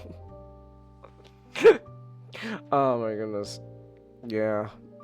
And their heads look like a penis. Thank you, H.R. Geiger. Oh my goodness. You know what's wrong with Mufasa? Geiger. I mean, you know what's wrong with Lion King and Mufasa? Geiger wasn't there to give his artistic take on everything. Where are all the sexual imagery that's clearly meant to say, hey, sex is scary, huh? Where is that? Where was Geiger turning Simba into a half man, half robot Exactly. abomination? Where was that, huh? Gosh, that's why these live action remakes suck. Oh my goodness. Actually, you know what? This is actually a perfect segue. You know, speaking of Geiger, I completely understand him now. I 100% understand him now, because after watching Nosferatu, I too think that sex is in fact the scariest thing ever to happen. Okay, Butter, I need you to deafen real quick, because what I'm about to say is gonna spoil a different movie that I want you to see. Okay, he's deafened. Okay, so if I had a nickel for every time I'm in the year 2024, that a very long, pale, humanoid, but very much a monster, or a very tall thing, that had very hypersexually violent themes, killed a woman by just sucking on her chest, I have 2 nickels, which isn't a lot, and I'm kind of unfortunate. It's kind of unfortunate that it happened twice. But Nick, that's what happened in the original too. I know, but like Nosferatu and alien virus of all things. Yeah. Anyway, I'm good. The Empire to tell me you can undeafen now. Okay. Vampires are scary. Vampires make sex scary. Yeah. That's the problem with Twilight. They never said, hey, you know, intercourse is kind of scary. That's the problem with Twilight. Like you watch Twilight and it's like, man, you think about this, man, this Mormon girl really wants to, you know. The werewolf fell in love with the baby. The werewolf imprinted on the baby. That was... Not only that, but like the reason the whole time the werewolf was even into Bella was because it was the baby he was into. Oh my gosh. Twilight. I'm glad everyone's doing better things now. Yeah, I am glad. Robert Pattinson took being in Twilight as a goal, and he he took his reception in being in Twilight as a goal, and he just decided, you know what, I'm just gonna start being in artsy movies. Which oddly enough, during one of his movies, fits into what I'm going to be talking about now. Yeah. So, Nosferatu is the 4th movie from writer-director Robert Eggers. Yeah. Known for films like The Witch. Chelsea, this movie does confirm, yeah, male vampires do have penises. That is true. That's true. That's why sex is scary, Chelsea.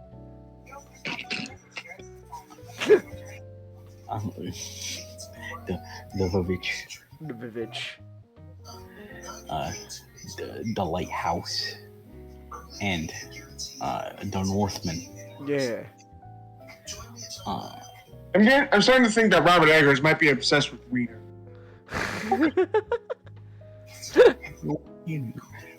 Colin, you should find this fucking hilarious. We just rewatched the Black Friday episode. Wiener, wiener, wiener, wiener, wiener, wiener, wiener. One wiener next to another. Wiener, wiener, wiener, wiener, wiener, wiener. 2 wieners alongside yet another wiener. Wiener, wiener, wiener, wiener, wiener, wiener.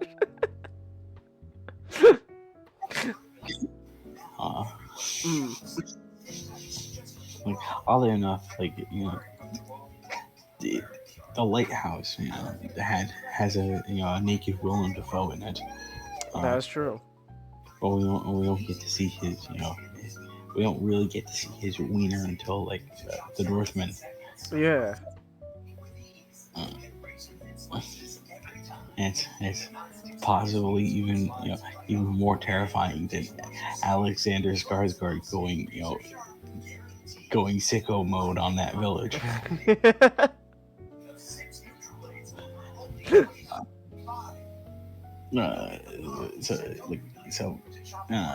Eggers, from his entire filmography, he makes movies that have a historical bent. all of nearly every one of his movies, like apart from the Northman, are all within the the 17th, all within like the 17th and 18th century. The Northman obviously is during the I think that was the 13th century. How the story, where the story came about.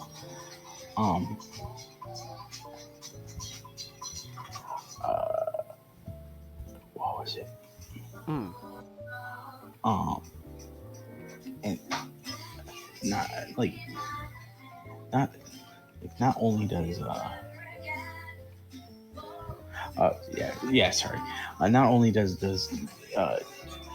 not only does Eggers make films that do pride itself on historical accuracy, but he likes making films about the past largely because he kind of described himself in an interview when it came to the Northman. Is he likes when he creates things like when he creates art, he doesn't want to think of it cynically by trying to comment, give his 2 cents on the state of modernity, or like how we are affected in our modern lives. He doesn't like to do something like that. He likes to make films that in his own words, make films that are just like how the craftsmen of old used to make a lot of their creations, as tributes to God. Like that that idea that he every movie he makes is a blessing to God. That and so like the movie, so like a lot of his movies set in the past, and also sort of an interesting thing that he always likes to use as a narrative device, which is something that the late Satoshi Kon also liked doing. Is Eggers likes to blur the lines between reality and the imaginary, or like reality and the fantastical more precisely, because in the Vavitch, the whole story kind of deals with the idea of a witch's curse on this on this Protestant Puritan family. Like a lot of the idea of the witch kind of feels vague, in that this you can see the entire movie sort of as maybe this is not a curse, and maybe this is kind of a case of paranoia setting in. And a lot of a lot of Thomason's, her seeing Black Phillip and all of that could just quite literally just be something that she made up out of the grief of losing her family.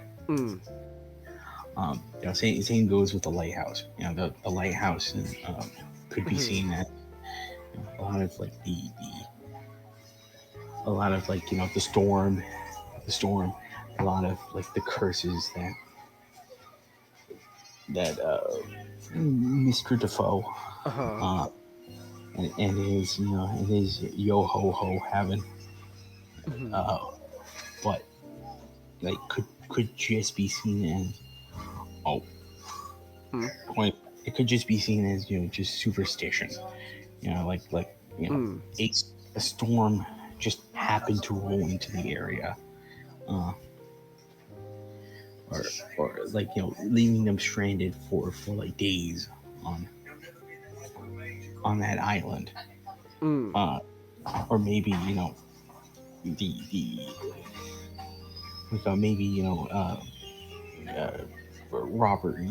Robert Pat, maybe him actually killing a seagull did anger Neptune.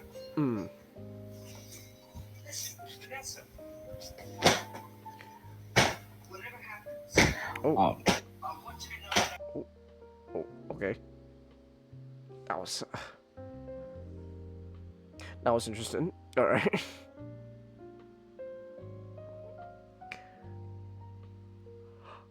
Oh, excuse me. Oh yeah. Not? You still there? Okay, let's give him a minute. Oh, he's back. Yeah, I'm still here. All right. Wait, and the Northmen, a lot of what happens there can also just be up to an audience interpretation as to whether Amleth is actually being guided by the North's gods on his revenge against Fjolnir. So there is that sense throughout his movies where he likes to kind of blur what is real and what is just a fantasy. And what kind of becomes interesting about Nosferatu is kind of how that is sort of changed with the movie, because I guess before I get into Nosferatu, what the hell is Nosferatu? If you need that question answered, you're probably a lost cause. Nosferatu. Wait a minute. If you're the slasher, then who's flicking the lights? Nosferatu.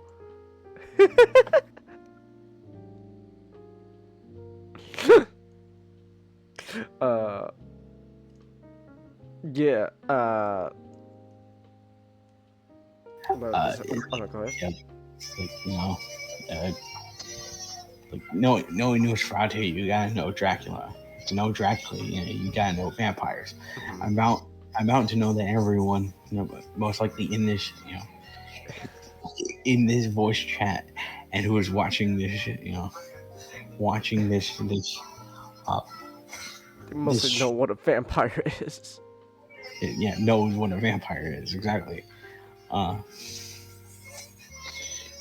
But to run down Nosferatu for the sake of this subject.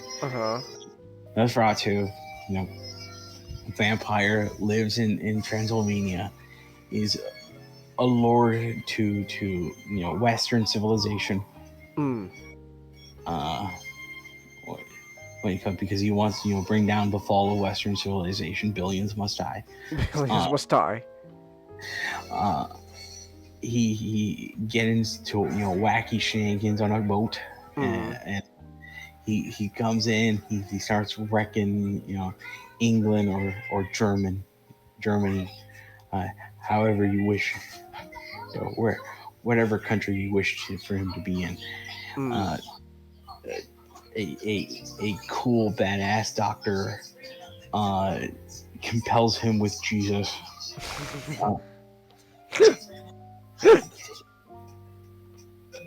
and the day is saved because Dracula is usually outwitted by his penis.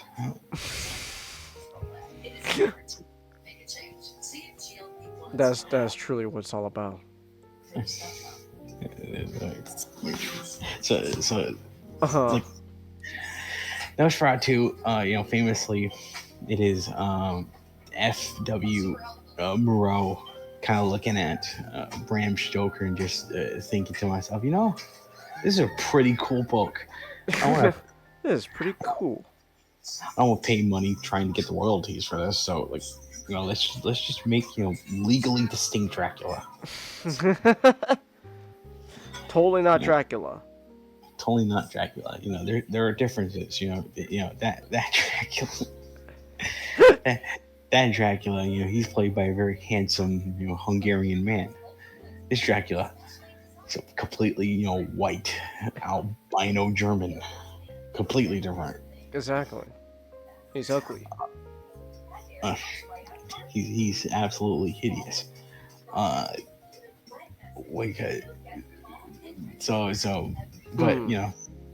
the courts at that time just decided, this is not good enough. You didn't make enough changes. So, as per court decision, we're not going to ask you to give the money, the money to Bram Stoker's widow, incompetent,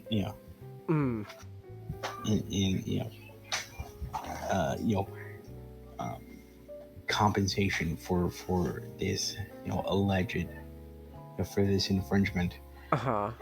And she owns the right to Nosferatu, as per Bram Stoker's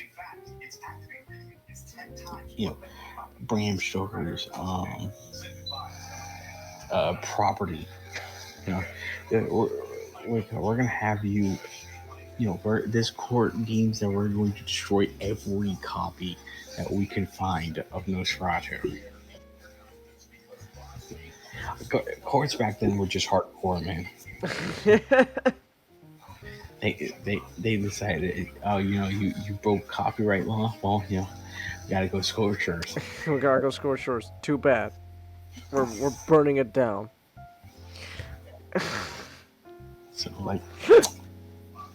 Thankfully they didn't find every single copy. So once Dracula entered public domain,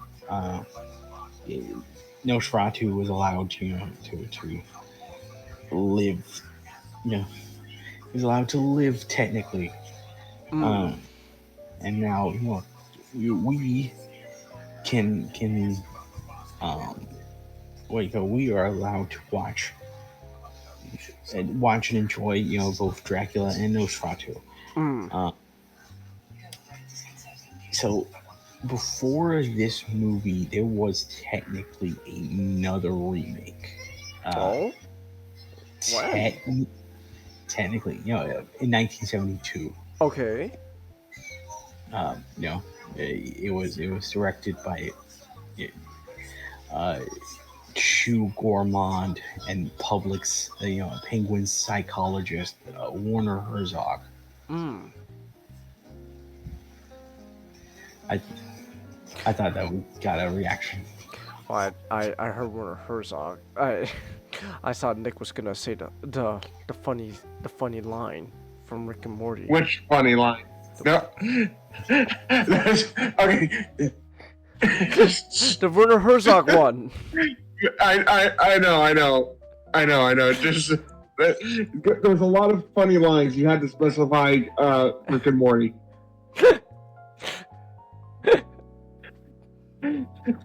Just give me a second.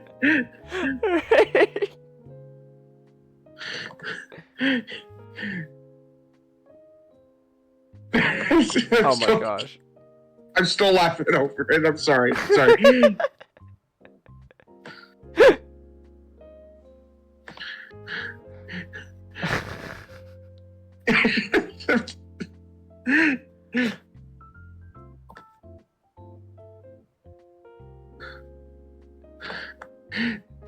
Okay.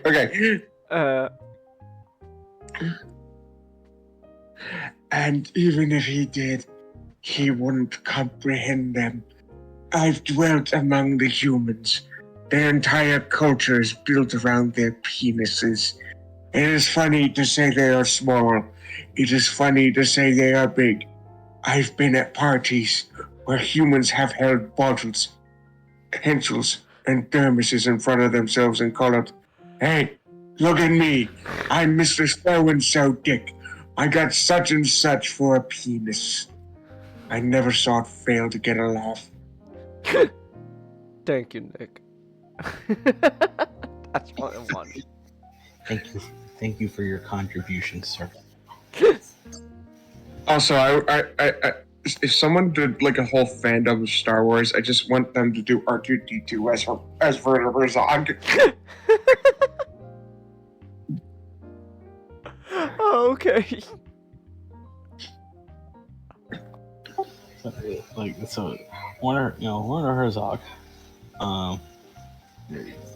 directed a remake to Nosferatu. Nosferatu the Vampire. Technically, he doesn't like to think of it as a remake because he kind of just likes to think, well, he just thinks, well, this is just a movie about Dracula, because Okay. The year 1971, Dracula went on the public domain. So it's possible to use the characters name and such for the movie. So he kind of just considered it as a homage to the 1922 film that he championed as the greatest film Germany has ever made.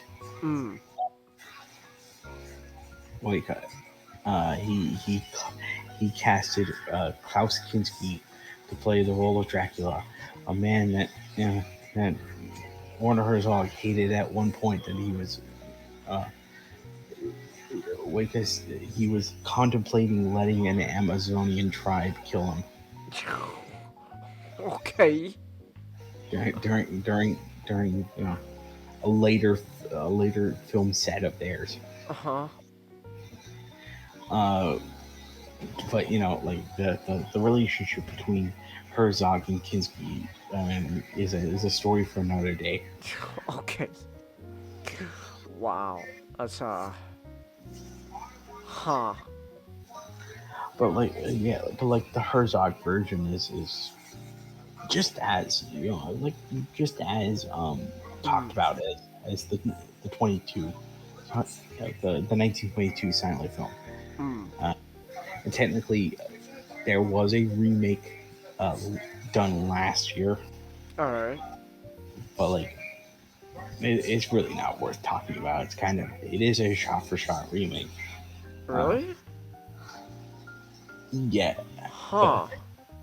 I didn't really hear amazing things about it. Okay. But we fast forward to 2024. Robert Eggers, a film that he was originally going to make as his second film, until he realizes, man, this just makes me feel like vain, narcissistic, and pretentious. That my next film would be a film that is championed in cinema history as a influential work of horror. So while he put Nosferatu in the back burner while he directed The Lighthouse and The Northman. So to get some films under his belt, so that eventually when he gets to Nosferatu, it will come across as less, it'll come across as a bit more deserving. And I guess to try to go into Nosferatu with what I was claiming before with the whole it's this movie is different when you bring up like Edgar's propensity for blurring the lines between reality and fiction. In that in this movie, Count Orlok is not never once does the movie kind of create Count Orlok as he could be a vampire, or everyone else could just be perceiving him as a vampire. It's like, no, Count Orlok is a vampire without a shadow of a doubt. Like his appearance down to the very ending, like the film makes no distinction that someone can mistake Orlok. Someone could someone could mistake Orlok for not being a vampire. Orlok is a vampire, and that the supernatural in this world is something that is real. But I think what is interesting about a lot of the film is like those elements of blurring the lines still exist, but they exist in a lot more of a kind of something that is used as a very unsettling, like to great effects to unsettle, like with how Edgar like blurs the lines, how Edgar blurs the lines. Usually, like when he does that, there's a bit of a surrealism that comes out of that comes out of it. That you start questioning. That starts the questionings, like who did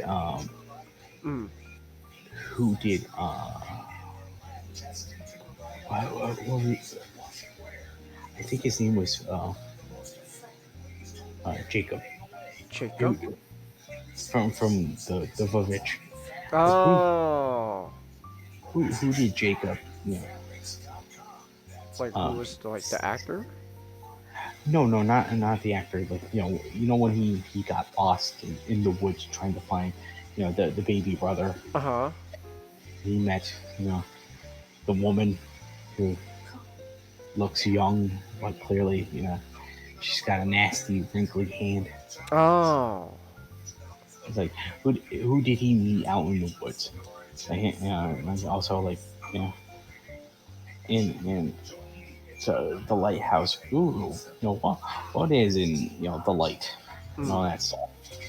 And with Amleth and in the Northman, where he gets the sword Rocker, and how he gets the sword, he has to battle like an undead king for it.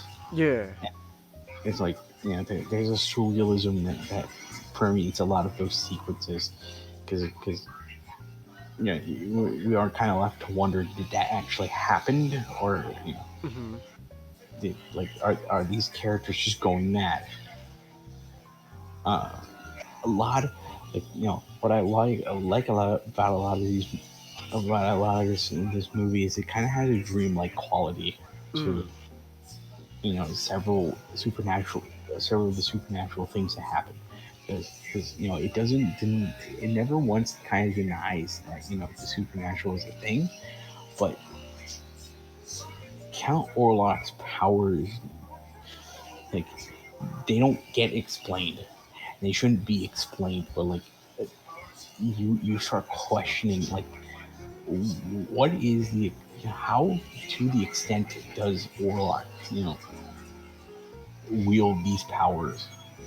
Like this you see him, like, you see him quite literally just teleporting around, and most characters are like, well, just one, because like it's only ever demonstrated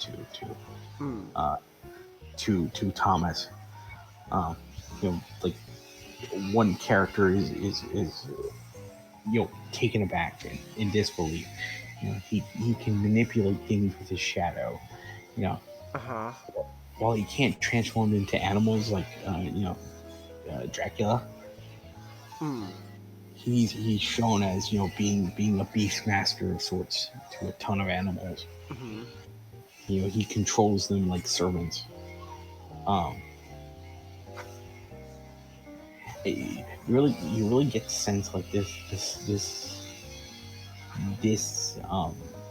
Count Orlok is beyond just being a vampire. He is on a level that you can't perceive. Like in certain ways, like Count Dracula very much is perceived as sort of him being a god. He is a god among like vampires. He perceives himself as a god among men. There's just that deity he tries to carry with him. Orlok feels like an avatar of death. Just especially here in this movie where he's quite literally given the title the Plague Carrier. Yeah. Where he while it doesn't really while it doesn't really say in the movie he has some sort of like he has some sort of like disease he carries with him. It's just like the very idea of Orlok is in itself a plague. Like he is just so he is so filthy and venomous. Like people just start getting sick around him. Yeah.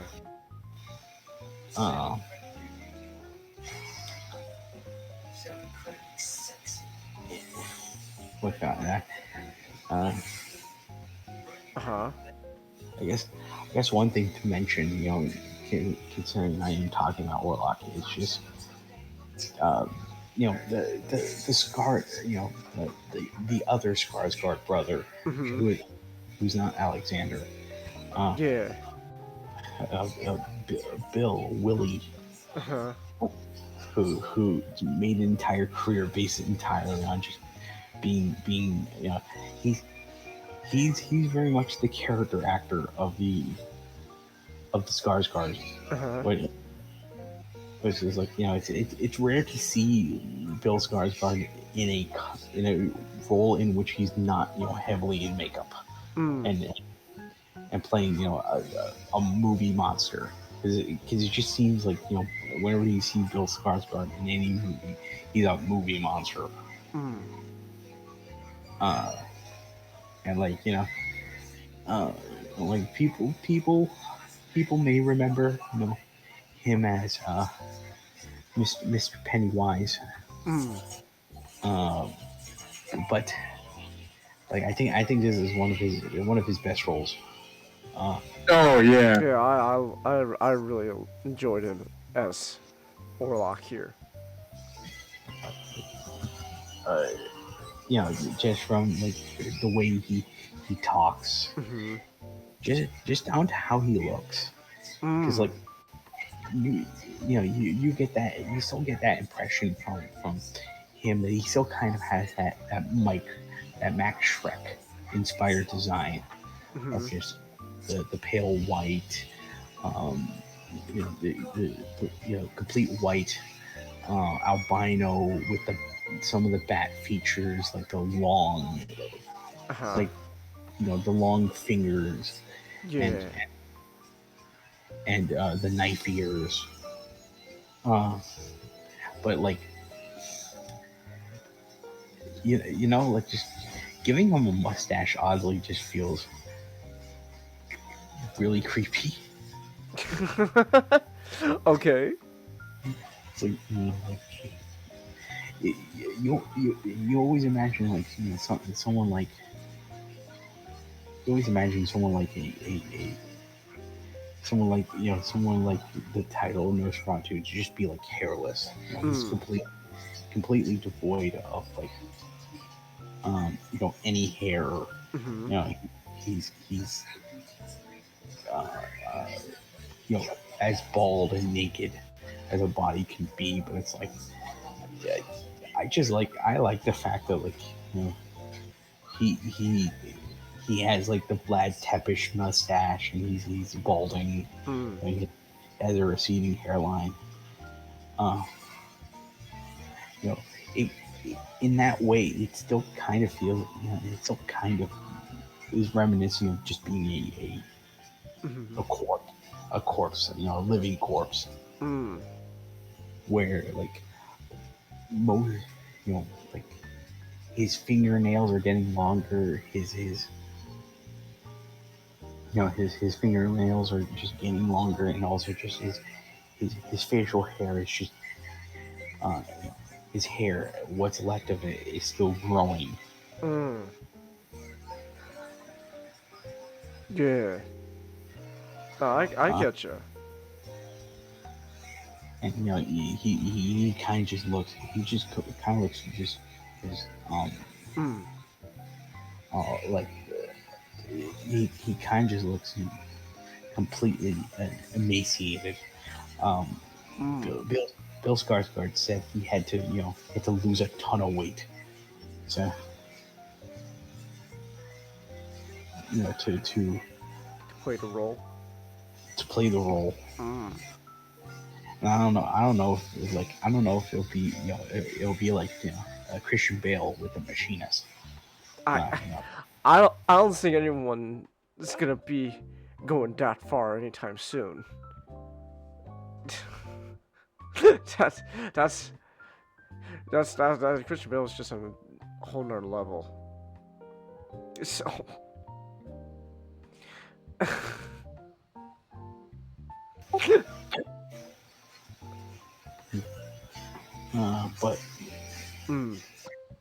But like like I like I like his voice, how it just feels like someone who is he's speaking English as his second language, and also just like it's tough to get any words out because like he's you can kind of just feel like his vocal cords are just crumbling, and you just feel he doesn't stutter.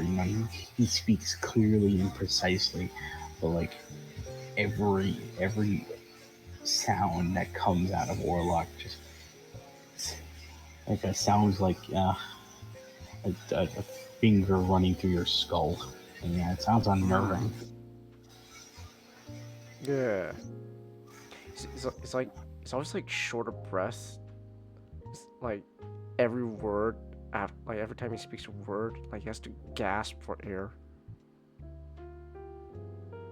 Like his body's decaying so much, even his lungs are.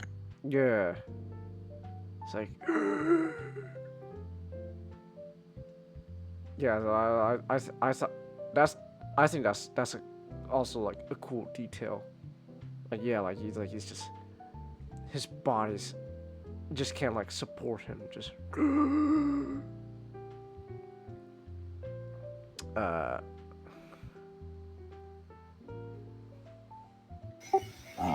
Like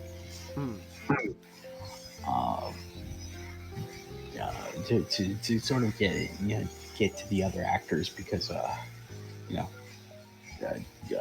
this is a movie just filled to the brim with filled to the brim like this is a complete opposite of a 2019 Lion King. It's filled with the brim of excellent actors who are all giving their A game. You got Lily Rose Depp, who just channeling her father in that like just completely going full deep into a role, down to the fact that she just one entire scene where she's just gonna drop a huge line of spit down into the floor. Oh. She she honestly scared me half the time watching that movie. It's like, oh my goodness, woman. Jeez. Woman, control yourself. Control yourself. I know you. I know that almost corpse-like vampire got the D, but control yourself. Goodness.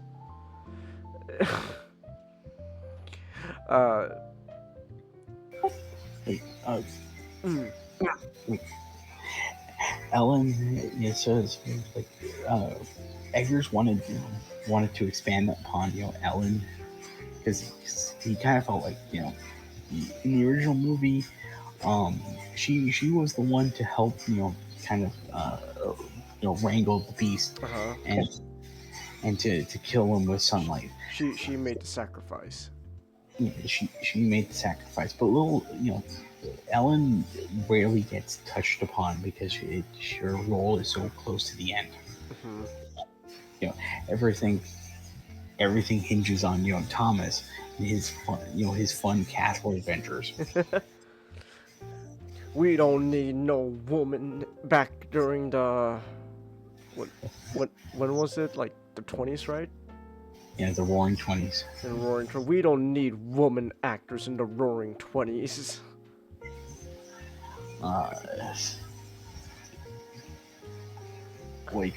So like in this film, Ellen is a young woman who decided to pray,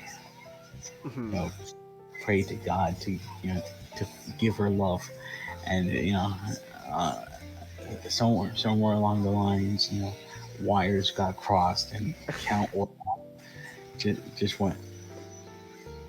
I'm here. I'm here. Like he starts being creepy to this woman. Yeah, it's like a stalker. Explicitly like a stalker, because like Thomas is brought to his castle solely so he can solely so he can get real estate to get closer to Ellen. Exactly. Like,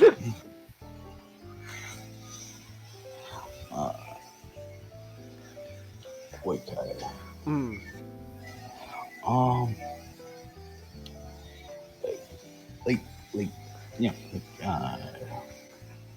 Bill Skarsgård and Lily Rose Depp, they're absolutely great in this movie. They're very terrifying.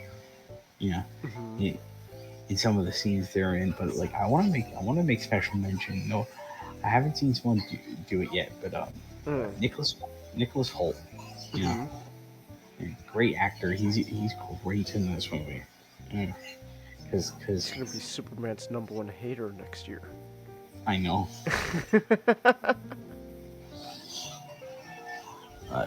It's like to talk about Superman really quick. Like I sort of mentioned this before, but I'll mention this again. Nicholas Hoult is so dedicated to the role that he wanted to get so much into shape because in All-Star Superman, there's a scene where Luthor just takes off his shirt. He wants to flex on Superman. Look at this. Look at this, Superman. This is all natural muscles, unlike your fucking fake photosynthesis ass muscles. Exactly. That was the scene. It's Luthor basically just going, no, yeah, this is what real men look like. This is real muscles, no pillows, no quill, no pills. It's like 2 balls in a bong.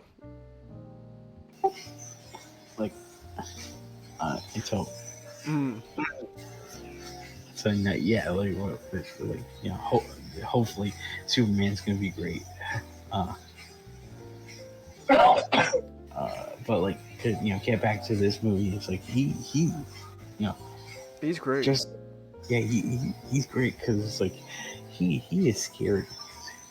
You know, like Mhm. he really loves his wife. He wants to provide for her. He hates to go out on business, but that's just what he has to do. Uh, he He's making it very hard to love her. he goes to Transylvania and he gets accosted by gypsies, as you do. Mm. And like, you know, like every, you know, just in Transylvania, it's just one thing after another. You know, he witnesses, you know, the Romani, you know, stabbing corpses. Uh, he tries to go up to the castle, and there's just like, you know, carriages without people driving them, Mm. and like, you know, that entire scene where like the doors just open on its own, and he's coming closer and closer to the carriage, and then he just starts floating in. I'm like, man, this is really making me uneasy. Yeah, and it's like, oh, dang. And like, just like his first meeting with Orlok, and then like how Orlok, you know, he either moves too fast or he just keeps teleporting. He just keeps, you know, like not only is he teleporting around the room, he's also teleporting Thomas, you know, around where he wants him to be. It's like Thomas just feels scared. He just wants to go back to Germany. Oh no, man. Germany doesn't look too good, too much better. Yeah, but like, you know, at least it's better than, you know, Eastern Europe. I do want to say though, like his like Edgar's like need for like making Germany like look as accurate as it was to the time period. Germany looks disgusting, even before the whole plague shit. I know. Like, it looks like, you know, the height of 19th century society also just looks like the most, you know, like dirty, like downtrodden places imaginable. It's like, yeah, like everything's just so everything's so foggy. Everyone kind of feels miserable. Like, who would want to live like this? Who would live like this? This sucks. I don't like it.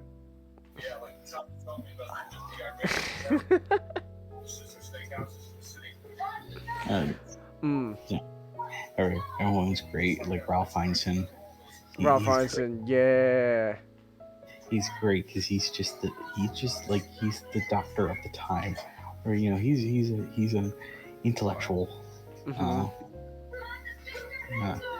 He's an intellectual dedicated to his craft, but also he's a doctor of that time period. So like a lot of his medical research has kind of just been debunked as time went on.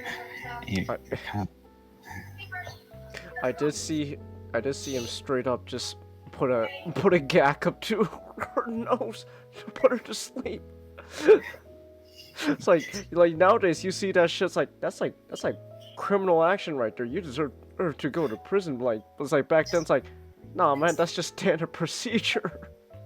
You know, like ether is, you know, very good. You use ether. Yeah. You'll use ether to, you know, as medical practice. You know, we need her to, you know, be subdued because we need the blood. We need to, you know, drain her of some blood because she has excess. They never show it, but they always just keep talking about like draining her blood. It's like, oh, I hesitate to know what that was like. It was quite literally just changes. It's like they cut like an artery open, just have like have the blood just drip into like a pale like a bucket. bloodletting. It's what literally killed George Washington. Yeah.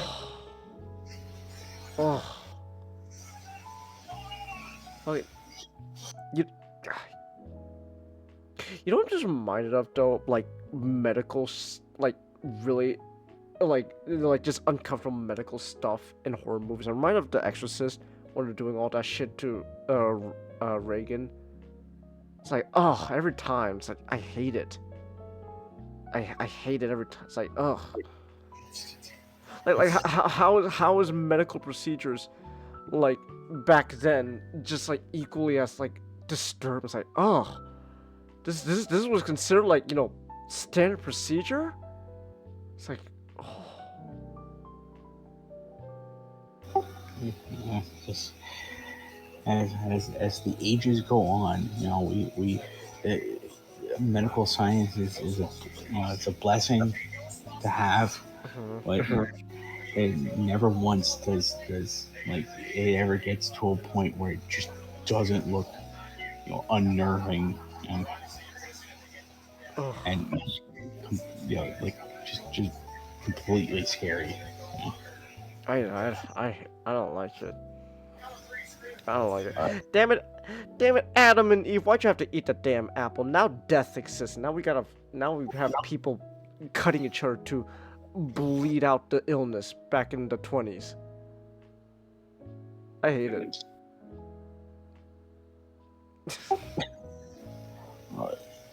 What is that like? Oddly enough, kind of like Exorcist, this movie kind of just does touch upon the idea of just, how the reason, Nosferatu and also just Dracula to touch upon the original story, because, this movie does still have a lot of the same themes as like the original Dracula story, with some things added to it, just some things added by itself, but it's like, it brings up the idea that even though you come from a supposed civilized and progressive country, if you lose roots to a lot of a lot of things that you call superstition, sometimes you're least capable of fighting it. Yeah, because that is just Aaron Taylor Johnson's entire character. He was great. Yeah, he was great. Also, just again, like I should wait. I said it. I remember telling you like there was 2 sections in the movie that just made me uncomfortable. I just scratched it. That's 3 technically. Yeah, like the third one was kinda off screen, but it did happen. It's like, oh no, what are you? It's like, no, what are you doing? No, stop it, no. Sex is scary in this movie. Yeah. Also, quick tangent, really quick before we continue. Talking about this horrifying movie that's also great. I'm making a character that's a bear. Okay. What kind of bear should he be? What's his character? Is he a kind guy, or is he like like an asshole? He's a chef. He's a chef. When I think of chef, I just want to think of like Chef from South Park. So, okay, this is gonna actually sound kind of. Actually, I should have brought chef. No, okay, but no, hear me out. Brown bear, not because chef, because brown bears, despite being bears, are actually like some of the nicest bears you could ever be with. Or was it black bears? No, I think it was black bears. No, never mind. Black bears are like some of the like sweetest bears you could be around. Like you still don't want to like, fuck around with them because they're still a wild animal. But like black bears are actually generally really, really, really, really funny, and they're great. Black bear it is. Now if it was like an asshole character, grizzly. No. If it was an asshole character, Nick, polar bear. Polar bears are actual monsters. They will just kill you.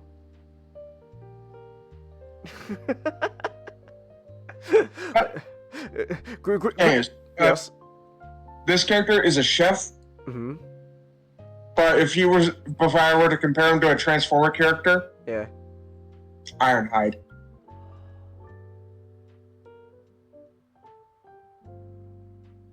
I'll say grizzly.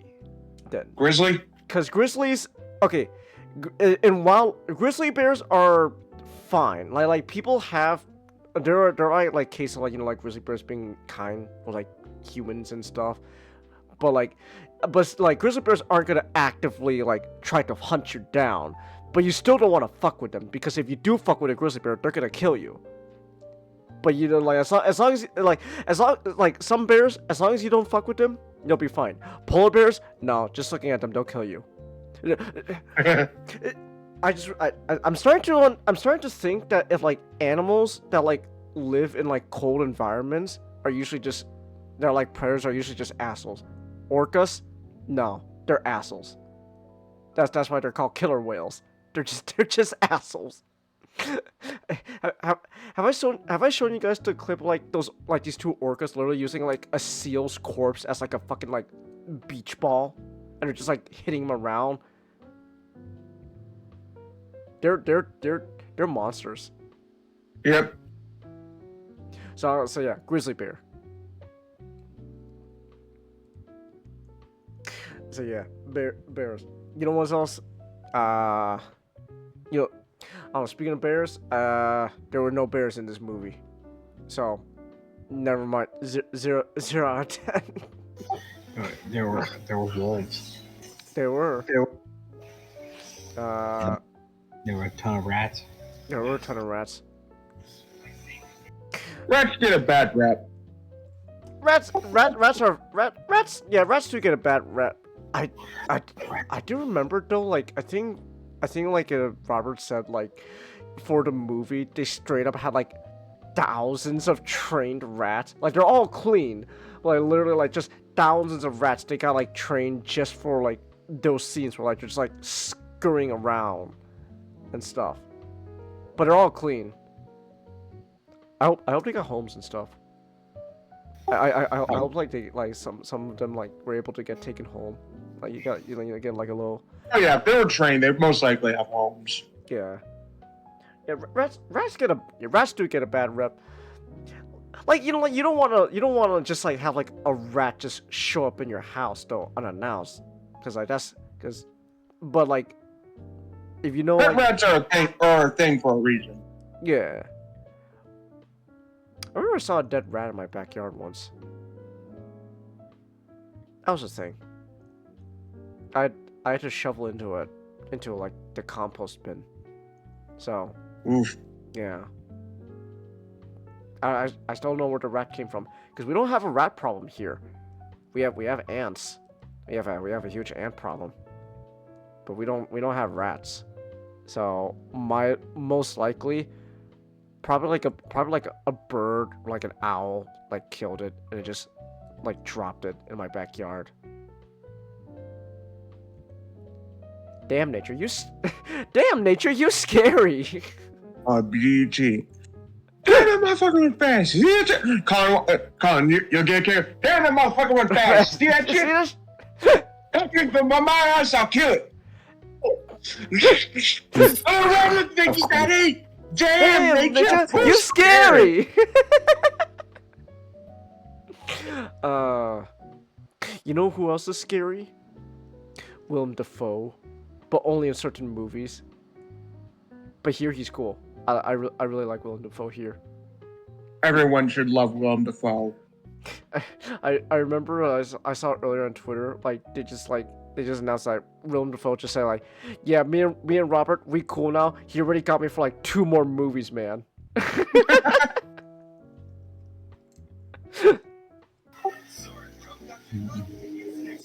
Me and Robert, we G.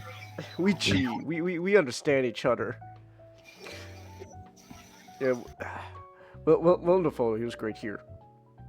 I I really liked him. So, like, yeah, his role as sort of the Van Helsing character, Yeah.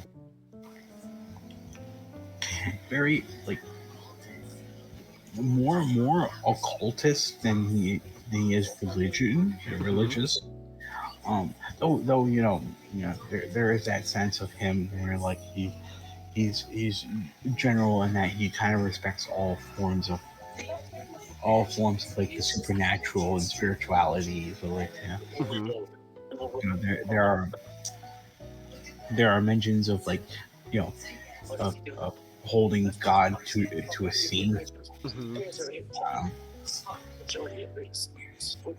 uh, Oh, I do want to say this though. Uh, oh, was it? It was you know that like leaning forward in a chair meme, or like when something gets good, you lean forward, walking. It's like, oh, it's like that was actually straight up me as soon as Willem Dafoe showed up on screen and started talking. I just for the rest of the movie, I was like, I just straight up just started leaning forward in my chair, just oh, hold up. These are getting good. like it was already really good before, but then like Willem Dafoe shows was like, oh, hold on, now things are getting like even more interesting. Wait a minute. First, you had Robert, you had my attention. Now you have now you have my erection.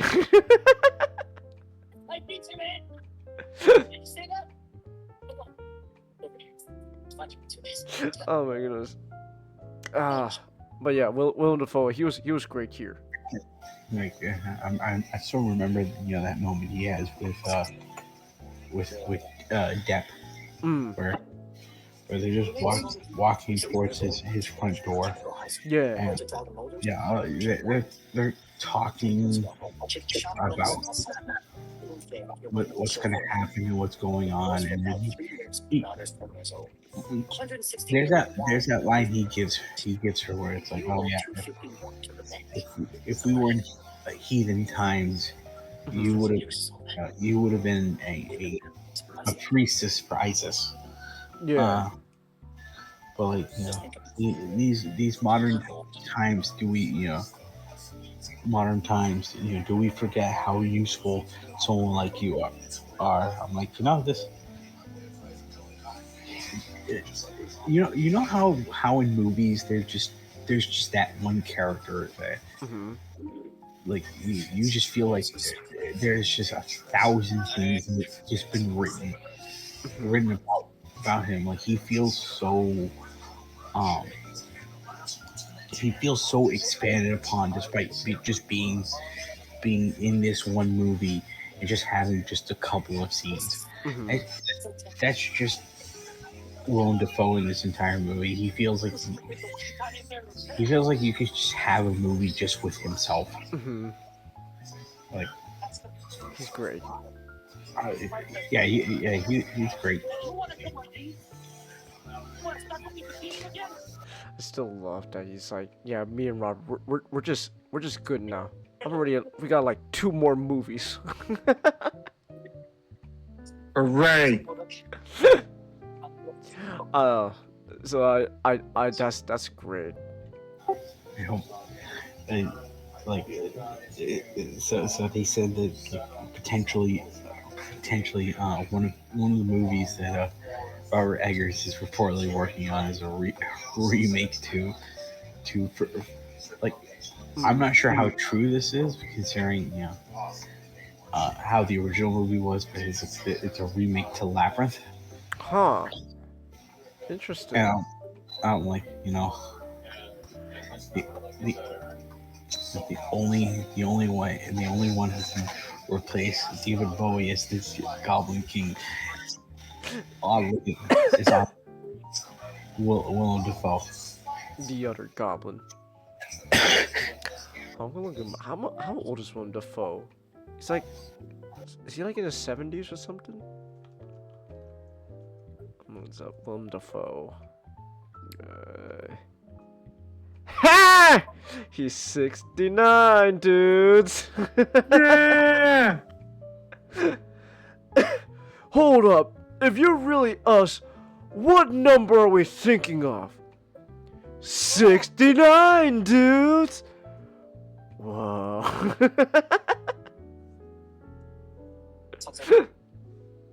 he's Willem Dafoe's the funny number years old. So,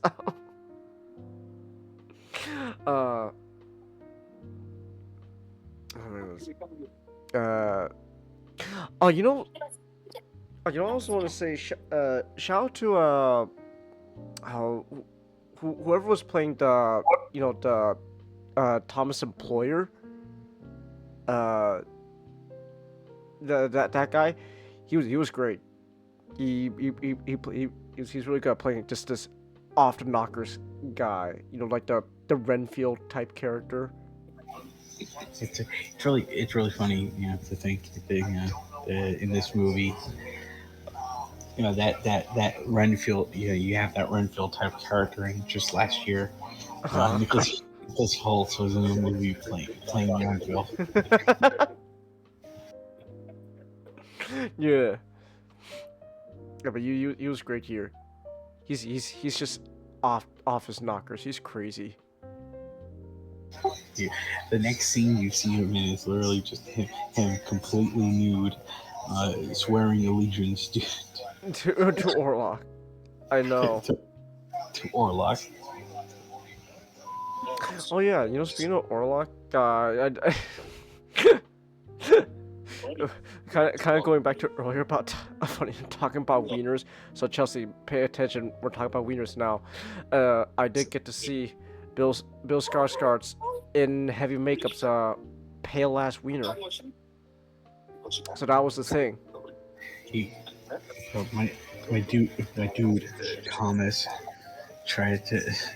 He had enough. He tried to kill Orlok in there. And then he was just taken off. He was just completely caught off guard by the sight of just pale ass rotting vampire penis. I feel real talk. I feel kind of like that's. I felt kind of sad for Nicholas Hoult because he the wolves on set, like, he felt scared. Oh, of course those were real fucking wolves. They got trained. I mean, those are. I mean, like, yeah, they're wolves. Like, they're not like. Despite what we say, like, they're not like your typical like dogs.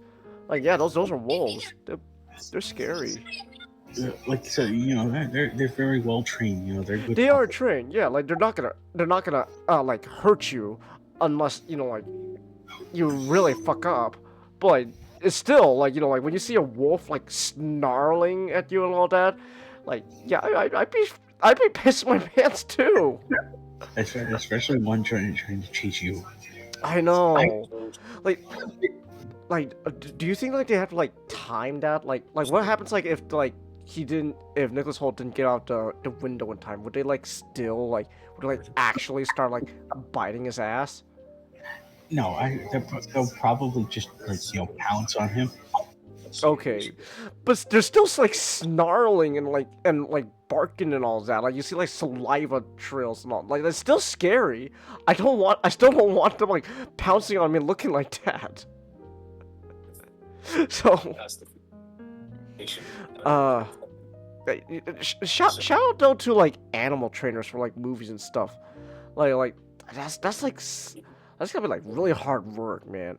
Like you like I still remember like watching like the behind the scenes for like John Wick 3. I was saying like for like a lot of like the dog scenes, like they literally had to like train them from like it's not from birth, like when they were like still like really young puppies. Like they had to like imprint on oh my gosh, I keep wanting to say Hallie. Is it, wait, Hallie, right? Oh my gosh. Yeah, yes, Halle Berry. Halle Berry. Okay, because I keep wanting to say like Haley for some reason, but yeah, no, yeah, like they had to like imprint on like Halle from like a young age to like be like, like the, a figure in their lives, so that way when they're actually like trained, like, doing the scenes and acting out, they'll actually like respond to her commands when she tells them like bite that guy's dick, like ah.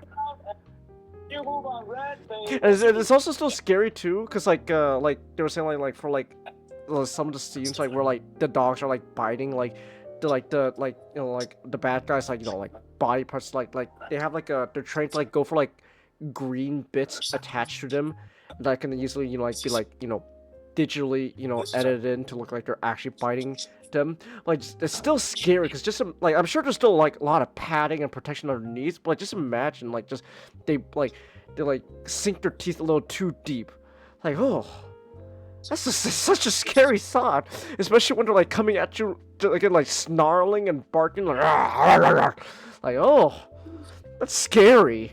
Goodness. Wolves are cool though, but they're scary. Yeah. Yeah, like my man ran for his life. That was fear you saw there. That was genuine fear. Like the only difference is that, Eggers probably didn't, intentionally try to make Nicholas Holt scared shitless. like that was just the result that happened. Like, yeah, like everyone just everyone in this movie is just great. Everything else is also just a 10 out of 10. The production, like the production design. Yeah, I want to be the guy who gets to go home at the end of like shooting a scene, and you get to sleep with your pet wolves. I want to be that guy. Like, hey, hey, Wolfie, come up on the bed, and then literally the next day, okay, Wolfie, wake up. You gotta go chase Nicholas Holt down, like you're gonna kill him. You gotta go hunt down, a young Beast from the X-Men. Yep. I still keep forgetting he's Beast from the X-Men. I don't know why. Like Kelsey Grammer, yeah, I know he's Beast, but like Nicholas Holt, I keep forgetting. Oh yeah, that's he was also Beast. I don't know, maybe I just like the guy from Age of Extinction more. I can't believe Beast from the X-Men wanted to kill the Autobots so that way he could salvage their body parts for the military-industrial complex. What a great plan.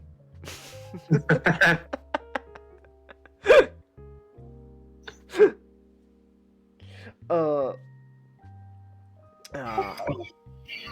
my god. Like, yeah, like the production design is great. They shot like, the outside scenes of like Germany and Czechoslovakia. Oh my bad. I'm not in the 80s. It's the Czech Republic now. Oh. Get with the times, not.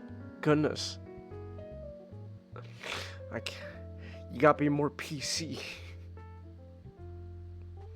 So like it's so like so like if like Robert likes to film like on location stuff, like what was like the real castle then they used? That was a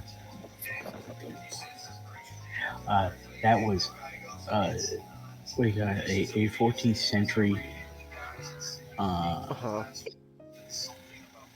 castle.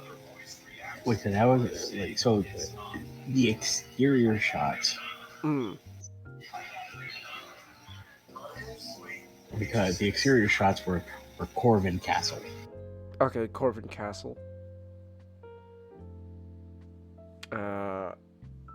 And Corvin Castle,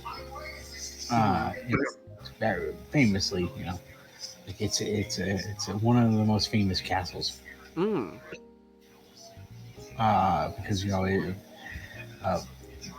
in real life, the Prince of Wallachia himself, Vlad the Impaler,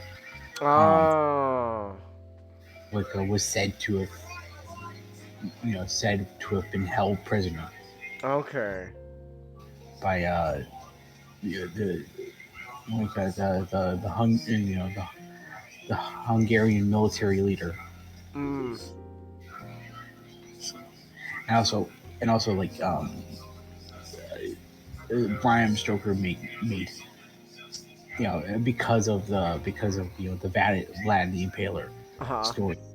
Bram Stoker heavily implied that Corvin, how that castle is like similar for like Dracula. Yeah. Okay. Yeah, like that the castle Dracula just would look like Corvin. So we're like the interior shots then like a set? Yes. Like they shot at a studio in Prague. Okay. Okay then. That's really good then. They're like able to like blend all that together. I think because Corvin Castle was used for the exterior shots, and that's Romania.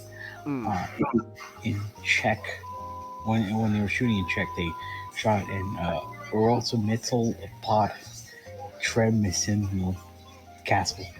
Okay. Interesting. And that's the castle. That was the sort of quote unquote interior of when Nicholas Hull is just running out. Oh, okay. Because he got bitten on the peck. Yeah. He's trying to find Orlok. That's that color. That castle. Dude, like can I also say like the sound design in this movie is great, because like the noise that happens whenever Orlok's drinking blood, it's I hate it, but I love it because I hate it. It's like, oh, that's such a disgusting like drinking noise, like slurping. It's like oh, I hate it. It's great. It's like and also like whenever like he's drinking blood, like you hear his like bones cracking. So it's like a crackling noise when he does it too. It's like, oh, I hate it. Also, just how he drinks blood, like he leaves such a it's not like oh, the fangs are like these like straws that suck up blood. Like no, like he bites into you. Like it just like slurps up like chunks. He bites into you, and it's never Eggers kind of talked about how when he was doing this film, he wanted to kind of just remove himself away from a lot of vampire film tropes, because he kind of just wanted to strip down the entire movie just on like just the vampire in a historical sense. So like when he got to researching about the story of very early vampires before Dracula, he researched how a lot of early vampires were just they were completely different from that that gentle, that sort of gentlemanly, noble facade, that's trying to manipulate and seduce you. They were just goddamn animals. But they were, once they got to you, they were just choking you down. They were on top of you, straddling you as they like never the neck, like it's always just the first vein they find, they just go like completely bite down on you like an animal, and that's just how like this Orlok is. Just no foreplay, just full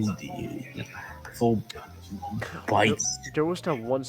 I don't want to give away too much of it. There was that where he did bite that one person's neck, but like it was like, but like the way he it was like so forceful, and like when by the time they catch him, like the neck is like broken, like just like a chunk out taken out, like when he stops biting into it. It's like, ooh, it's horrifying.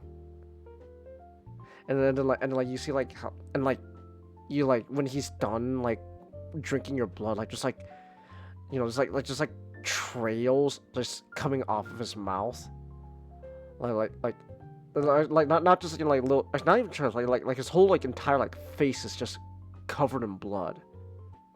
It's it's great. I love it. I really love it. It's great. Yeah,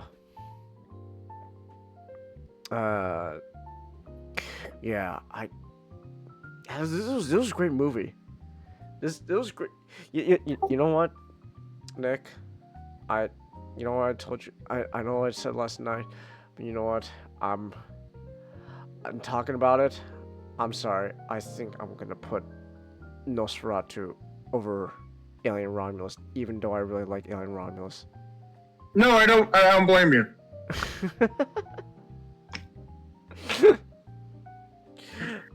So Nosferatu's now.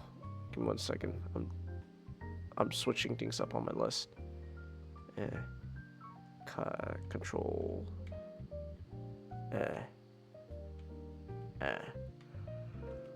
we go. Oh man, Nosferatu is now my number 6 movie of the year. 25 movies so far, though. That's not bad. And I'm gonna add 26 Monday. What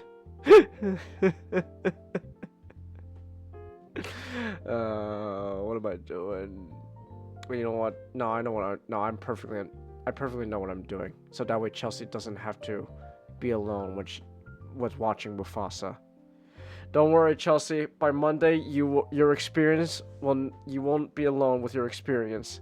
I would have experienced it with you. But people should watch Nosferatu though. It's great. I've never been more uncomfortable in my life when watching a sex scene.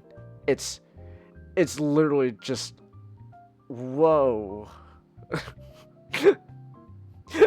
Like, oh, I do not like it. It is funny because like the first sex scene is straight up like, oh, I guess they're doing it now. Damn, they really going at it. They're making the noises and everything. But then like you see how like, you see what's it? It's just like the music and like how like it's just like and like just like whenever Ellen's saying and shit's like, okay, this is getting really. It's like and like just everything beforehand, the context it's like it goes from like, oh, they just straight up doing it to like, wow, this is getting super uncomfortable. Wow, I do not want to be watching this right now. This is really uncomfortable. Oh my goodness. And then the other 2 sex scenes are also just straight up uncomfortable. The second one, you kind of with Aaron Taylor Johnson, kind of goes off screen, but it's still just not horrified. Like, bro, what are you doing? What are you doing, buddy? Stop! No! I know. What are you doing? What the fuck? I know you got a lot of emotions going on in you right now, but what are you doing? This is no. And then the third one is also uncomfortable. Cause like, oh. No sex scene in this movie was pleasant. No, all of them were just horrible and uncomfortable to watch. It's like, oh, I do not like it. It's great. Is it just horror porn, Chelsea? No, because you don't actually, well, like, okay, the first one, you do see the intercourse happening, but you're not actually, like, like, it's not like porn where you're gonna be zooming in on the wiener going inside the vagina. So, no. Like, I don't think there's ever been a movie I've seen that's, like, just straight up just like, man, this is just porn. Why is this in theaters? This is just porn. I don't think I've ever seen a movie like that where it's like, okay, this is just porn. I don't know if they exist. Maybe. I mean, like, porno theaters were a thing way back then, but like, I don't know. I don't think there's ever been like, oh, this I'm seeing just straight up like a close up of intercourse on the big screen. Wow. So. Wiener zoom, Chelsea? Stop. Oh my goodness. So now I completely understand why H.R. Geiger made the Xenomorphs. Because yeah, sex is indeed scary. Actually, Nick, if I had a nickel for a horror movie this year where like the sexual like the sexual like subtext and everything of the movies is just really fucking horrifying and uncomfortable to watch, I have 2 nickels. It's not a lot, but it's interesting it happened twice. I don't want to go to space, Nick. Space is scary. The parasites have parasites. The parasites have parasites. There's a movie called Deep Throat. Is it about the sexual act, or is it about the whistleblower of Nixon's whistleblower? It's about the sexual act. Okay. Thing is, there was a time where one of the highest grossing movies of its year was just just Deep Throat. Wow. Like that ushered in the golden age of porn, where the idea of the golden age porn.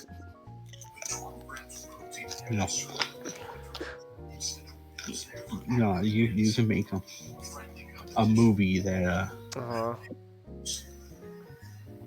you can make a movie that earned a box office and that people talked about it. Wow. Honestly, I would have been much more interested if it was about the Watergate whistleblower. It's like, we got a movie called Deep Throat. Is it about the Watergate scandal? No, it's about sex. Damn, not interested. Get back to me when Nixon's involved.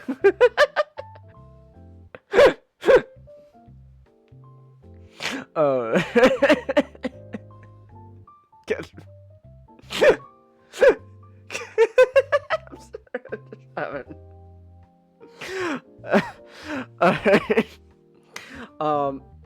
But yeah, this is a good movie. Robert Eggers continues to just be just showing me, yeah, he's a really good director. I'm really enjoying his movie so far. They're great. So you guys should watch Nosferatu, and that way you can be as uncomfortable as I was whenever they were doing it, because now I know why Nick, this movie made me realize Alien is even more scarier than I thought. than I thought it really was. So yeah. But yeah, no, vampires are scary though. So yeah. Yeah. Alright, let me stretch. Alright. Alright then. So,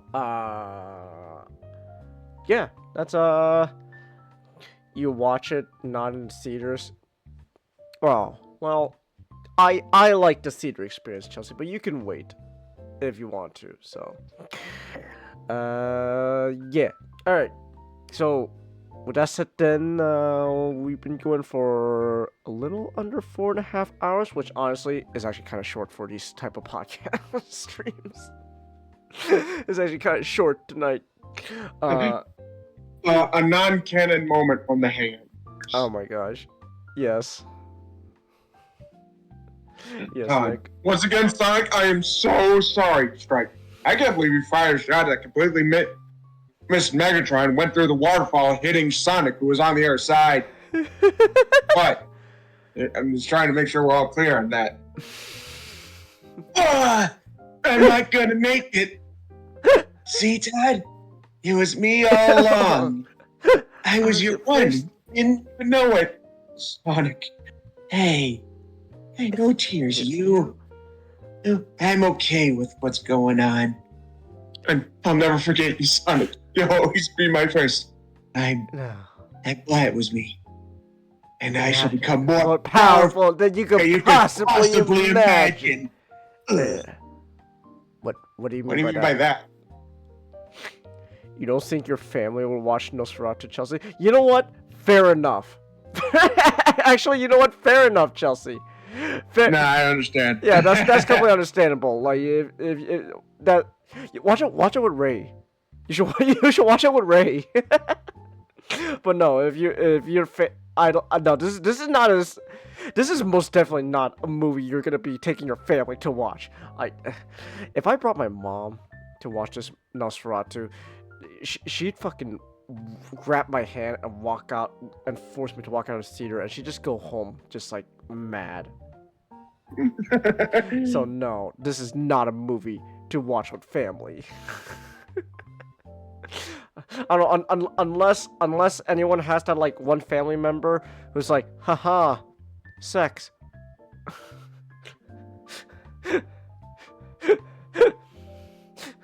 You know what I should do? If I ever have kids, I shall strive to be the one guy. I shall strive to be the one father who will go, haha, you're having sex with my child. James. Yes. My dad took me to my first R-rated movie. It was Jackass 3. Your dad. I saw on the big screen a dildo in slow motion hit a guy in the face. Your dad as it was shot out of a cannon. Your dad sounds awesome. Yeah, he is. Didn't he do coke? Yes, he did in the 80s. I still remember when you just told that just out of nowhere. You're just like, hey, Changus, my dad did coke in the 80s. What? And you just go, and like, I just love the way you told me the first time. It was so nonchalant. Yeah, you did coke. What do you mean you did coke? It was the 80s. It was the 80s. Everyone did drugs. I'm not gonna lie, considering the era where my grandfather grew up in, I wouldn't be surprised if he was on something. Hell, I'm willing to bet it's probably unlikely, but it wouldn't surprise me if somehow, probably not, considering the time in between all these events, but don't quote me on this, but it'd be funny if my dad was conceived during Woodstock. That sounds amazing.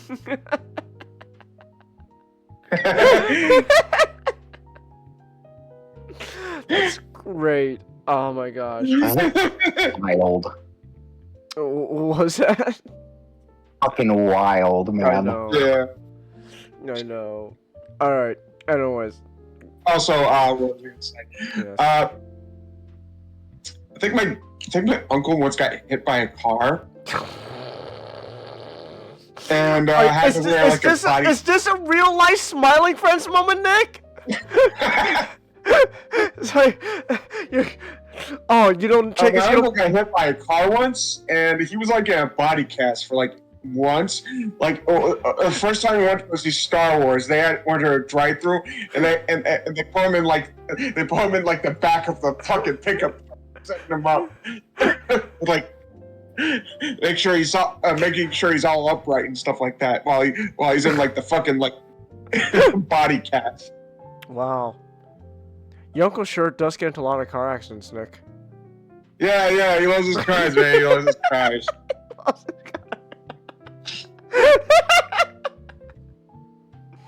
Alright, I'm gonna end the stream here. Wait, actually, real quick. One more thing, just a reminder. Okay, well, two things reminder. Tomorrow, last Sonic Sunday of 2024, Nick. Yay! So, shit better actually happen at These Issues 101. Probably not. Okay. Not yet. Well, we are getting close to the first, the end of the first, like, era. Okay. So yeah, so tomorrow will be the well, I guess technically now since it's midnight, technically later tonight is the last Sonic Sunday of this year. So there's that. And also just another quick reminder, next week our New Year's Eve, annual New Year's Eve, New Year's stream. New year, new look. Gonna try to make this happen now. Every year, you got a brand new spanking look for the avatar, the channel, and all that, all that stuff. So yeah. Fancy, very fancy. Yes, fancy. Yes. Is Nick getting a new look? He still hasn't told me what he wants to be. I'm working on it. I'm still thinking of ideas. So yeah. He hasn't told me what he wants to be. So until then, he's just gonna remain Takua Nick. For now. I want my own cup holder. You want your own cup holder? You know what? I want my own cup holder. Okay, I'll give you that. I'll make an avatar. I'll make a edited version of your avatar where you just have a cup holder attached to like your chest or something. That's not fair. Yeah. Actually, you know what? Oh shit! Is there a beer tap? And there's like a built-in guy. Draft lager. Cool. Can I have some? Actually, you know what? You know what I should do? Give me Colin, give me your fucking pony. OC. I'm gonna make something out of it. Give me. Which one? The one you usually use on your YouTube channel. Give me your damn horse. give me your fucking horse, Colin. God, I'm gonna have to go into my fucking files. I barely bring that out anymore. Oh my gosh. Okay, fine. I'm gonna just take a screenshot off your channel then. No, don't take a screenshot off my channel. It's fine. I got it.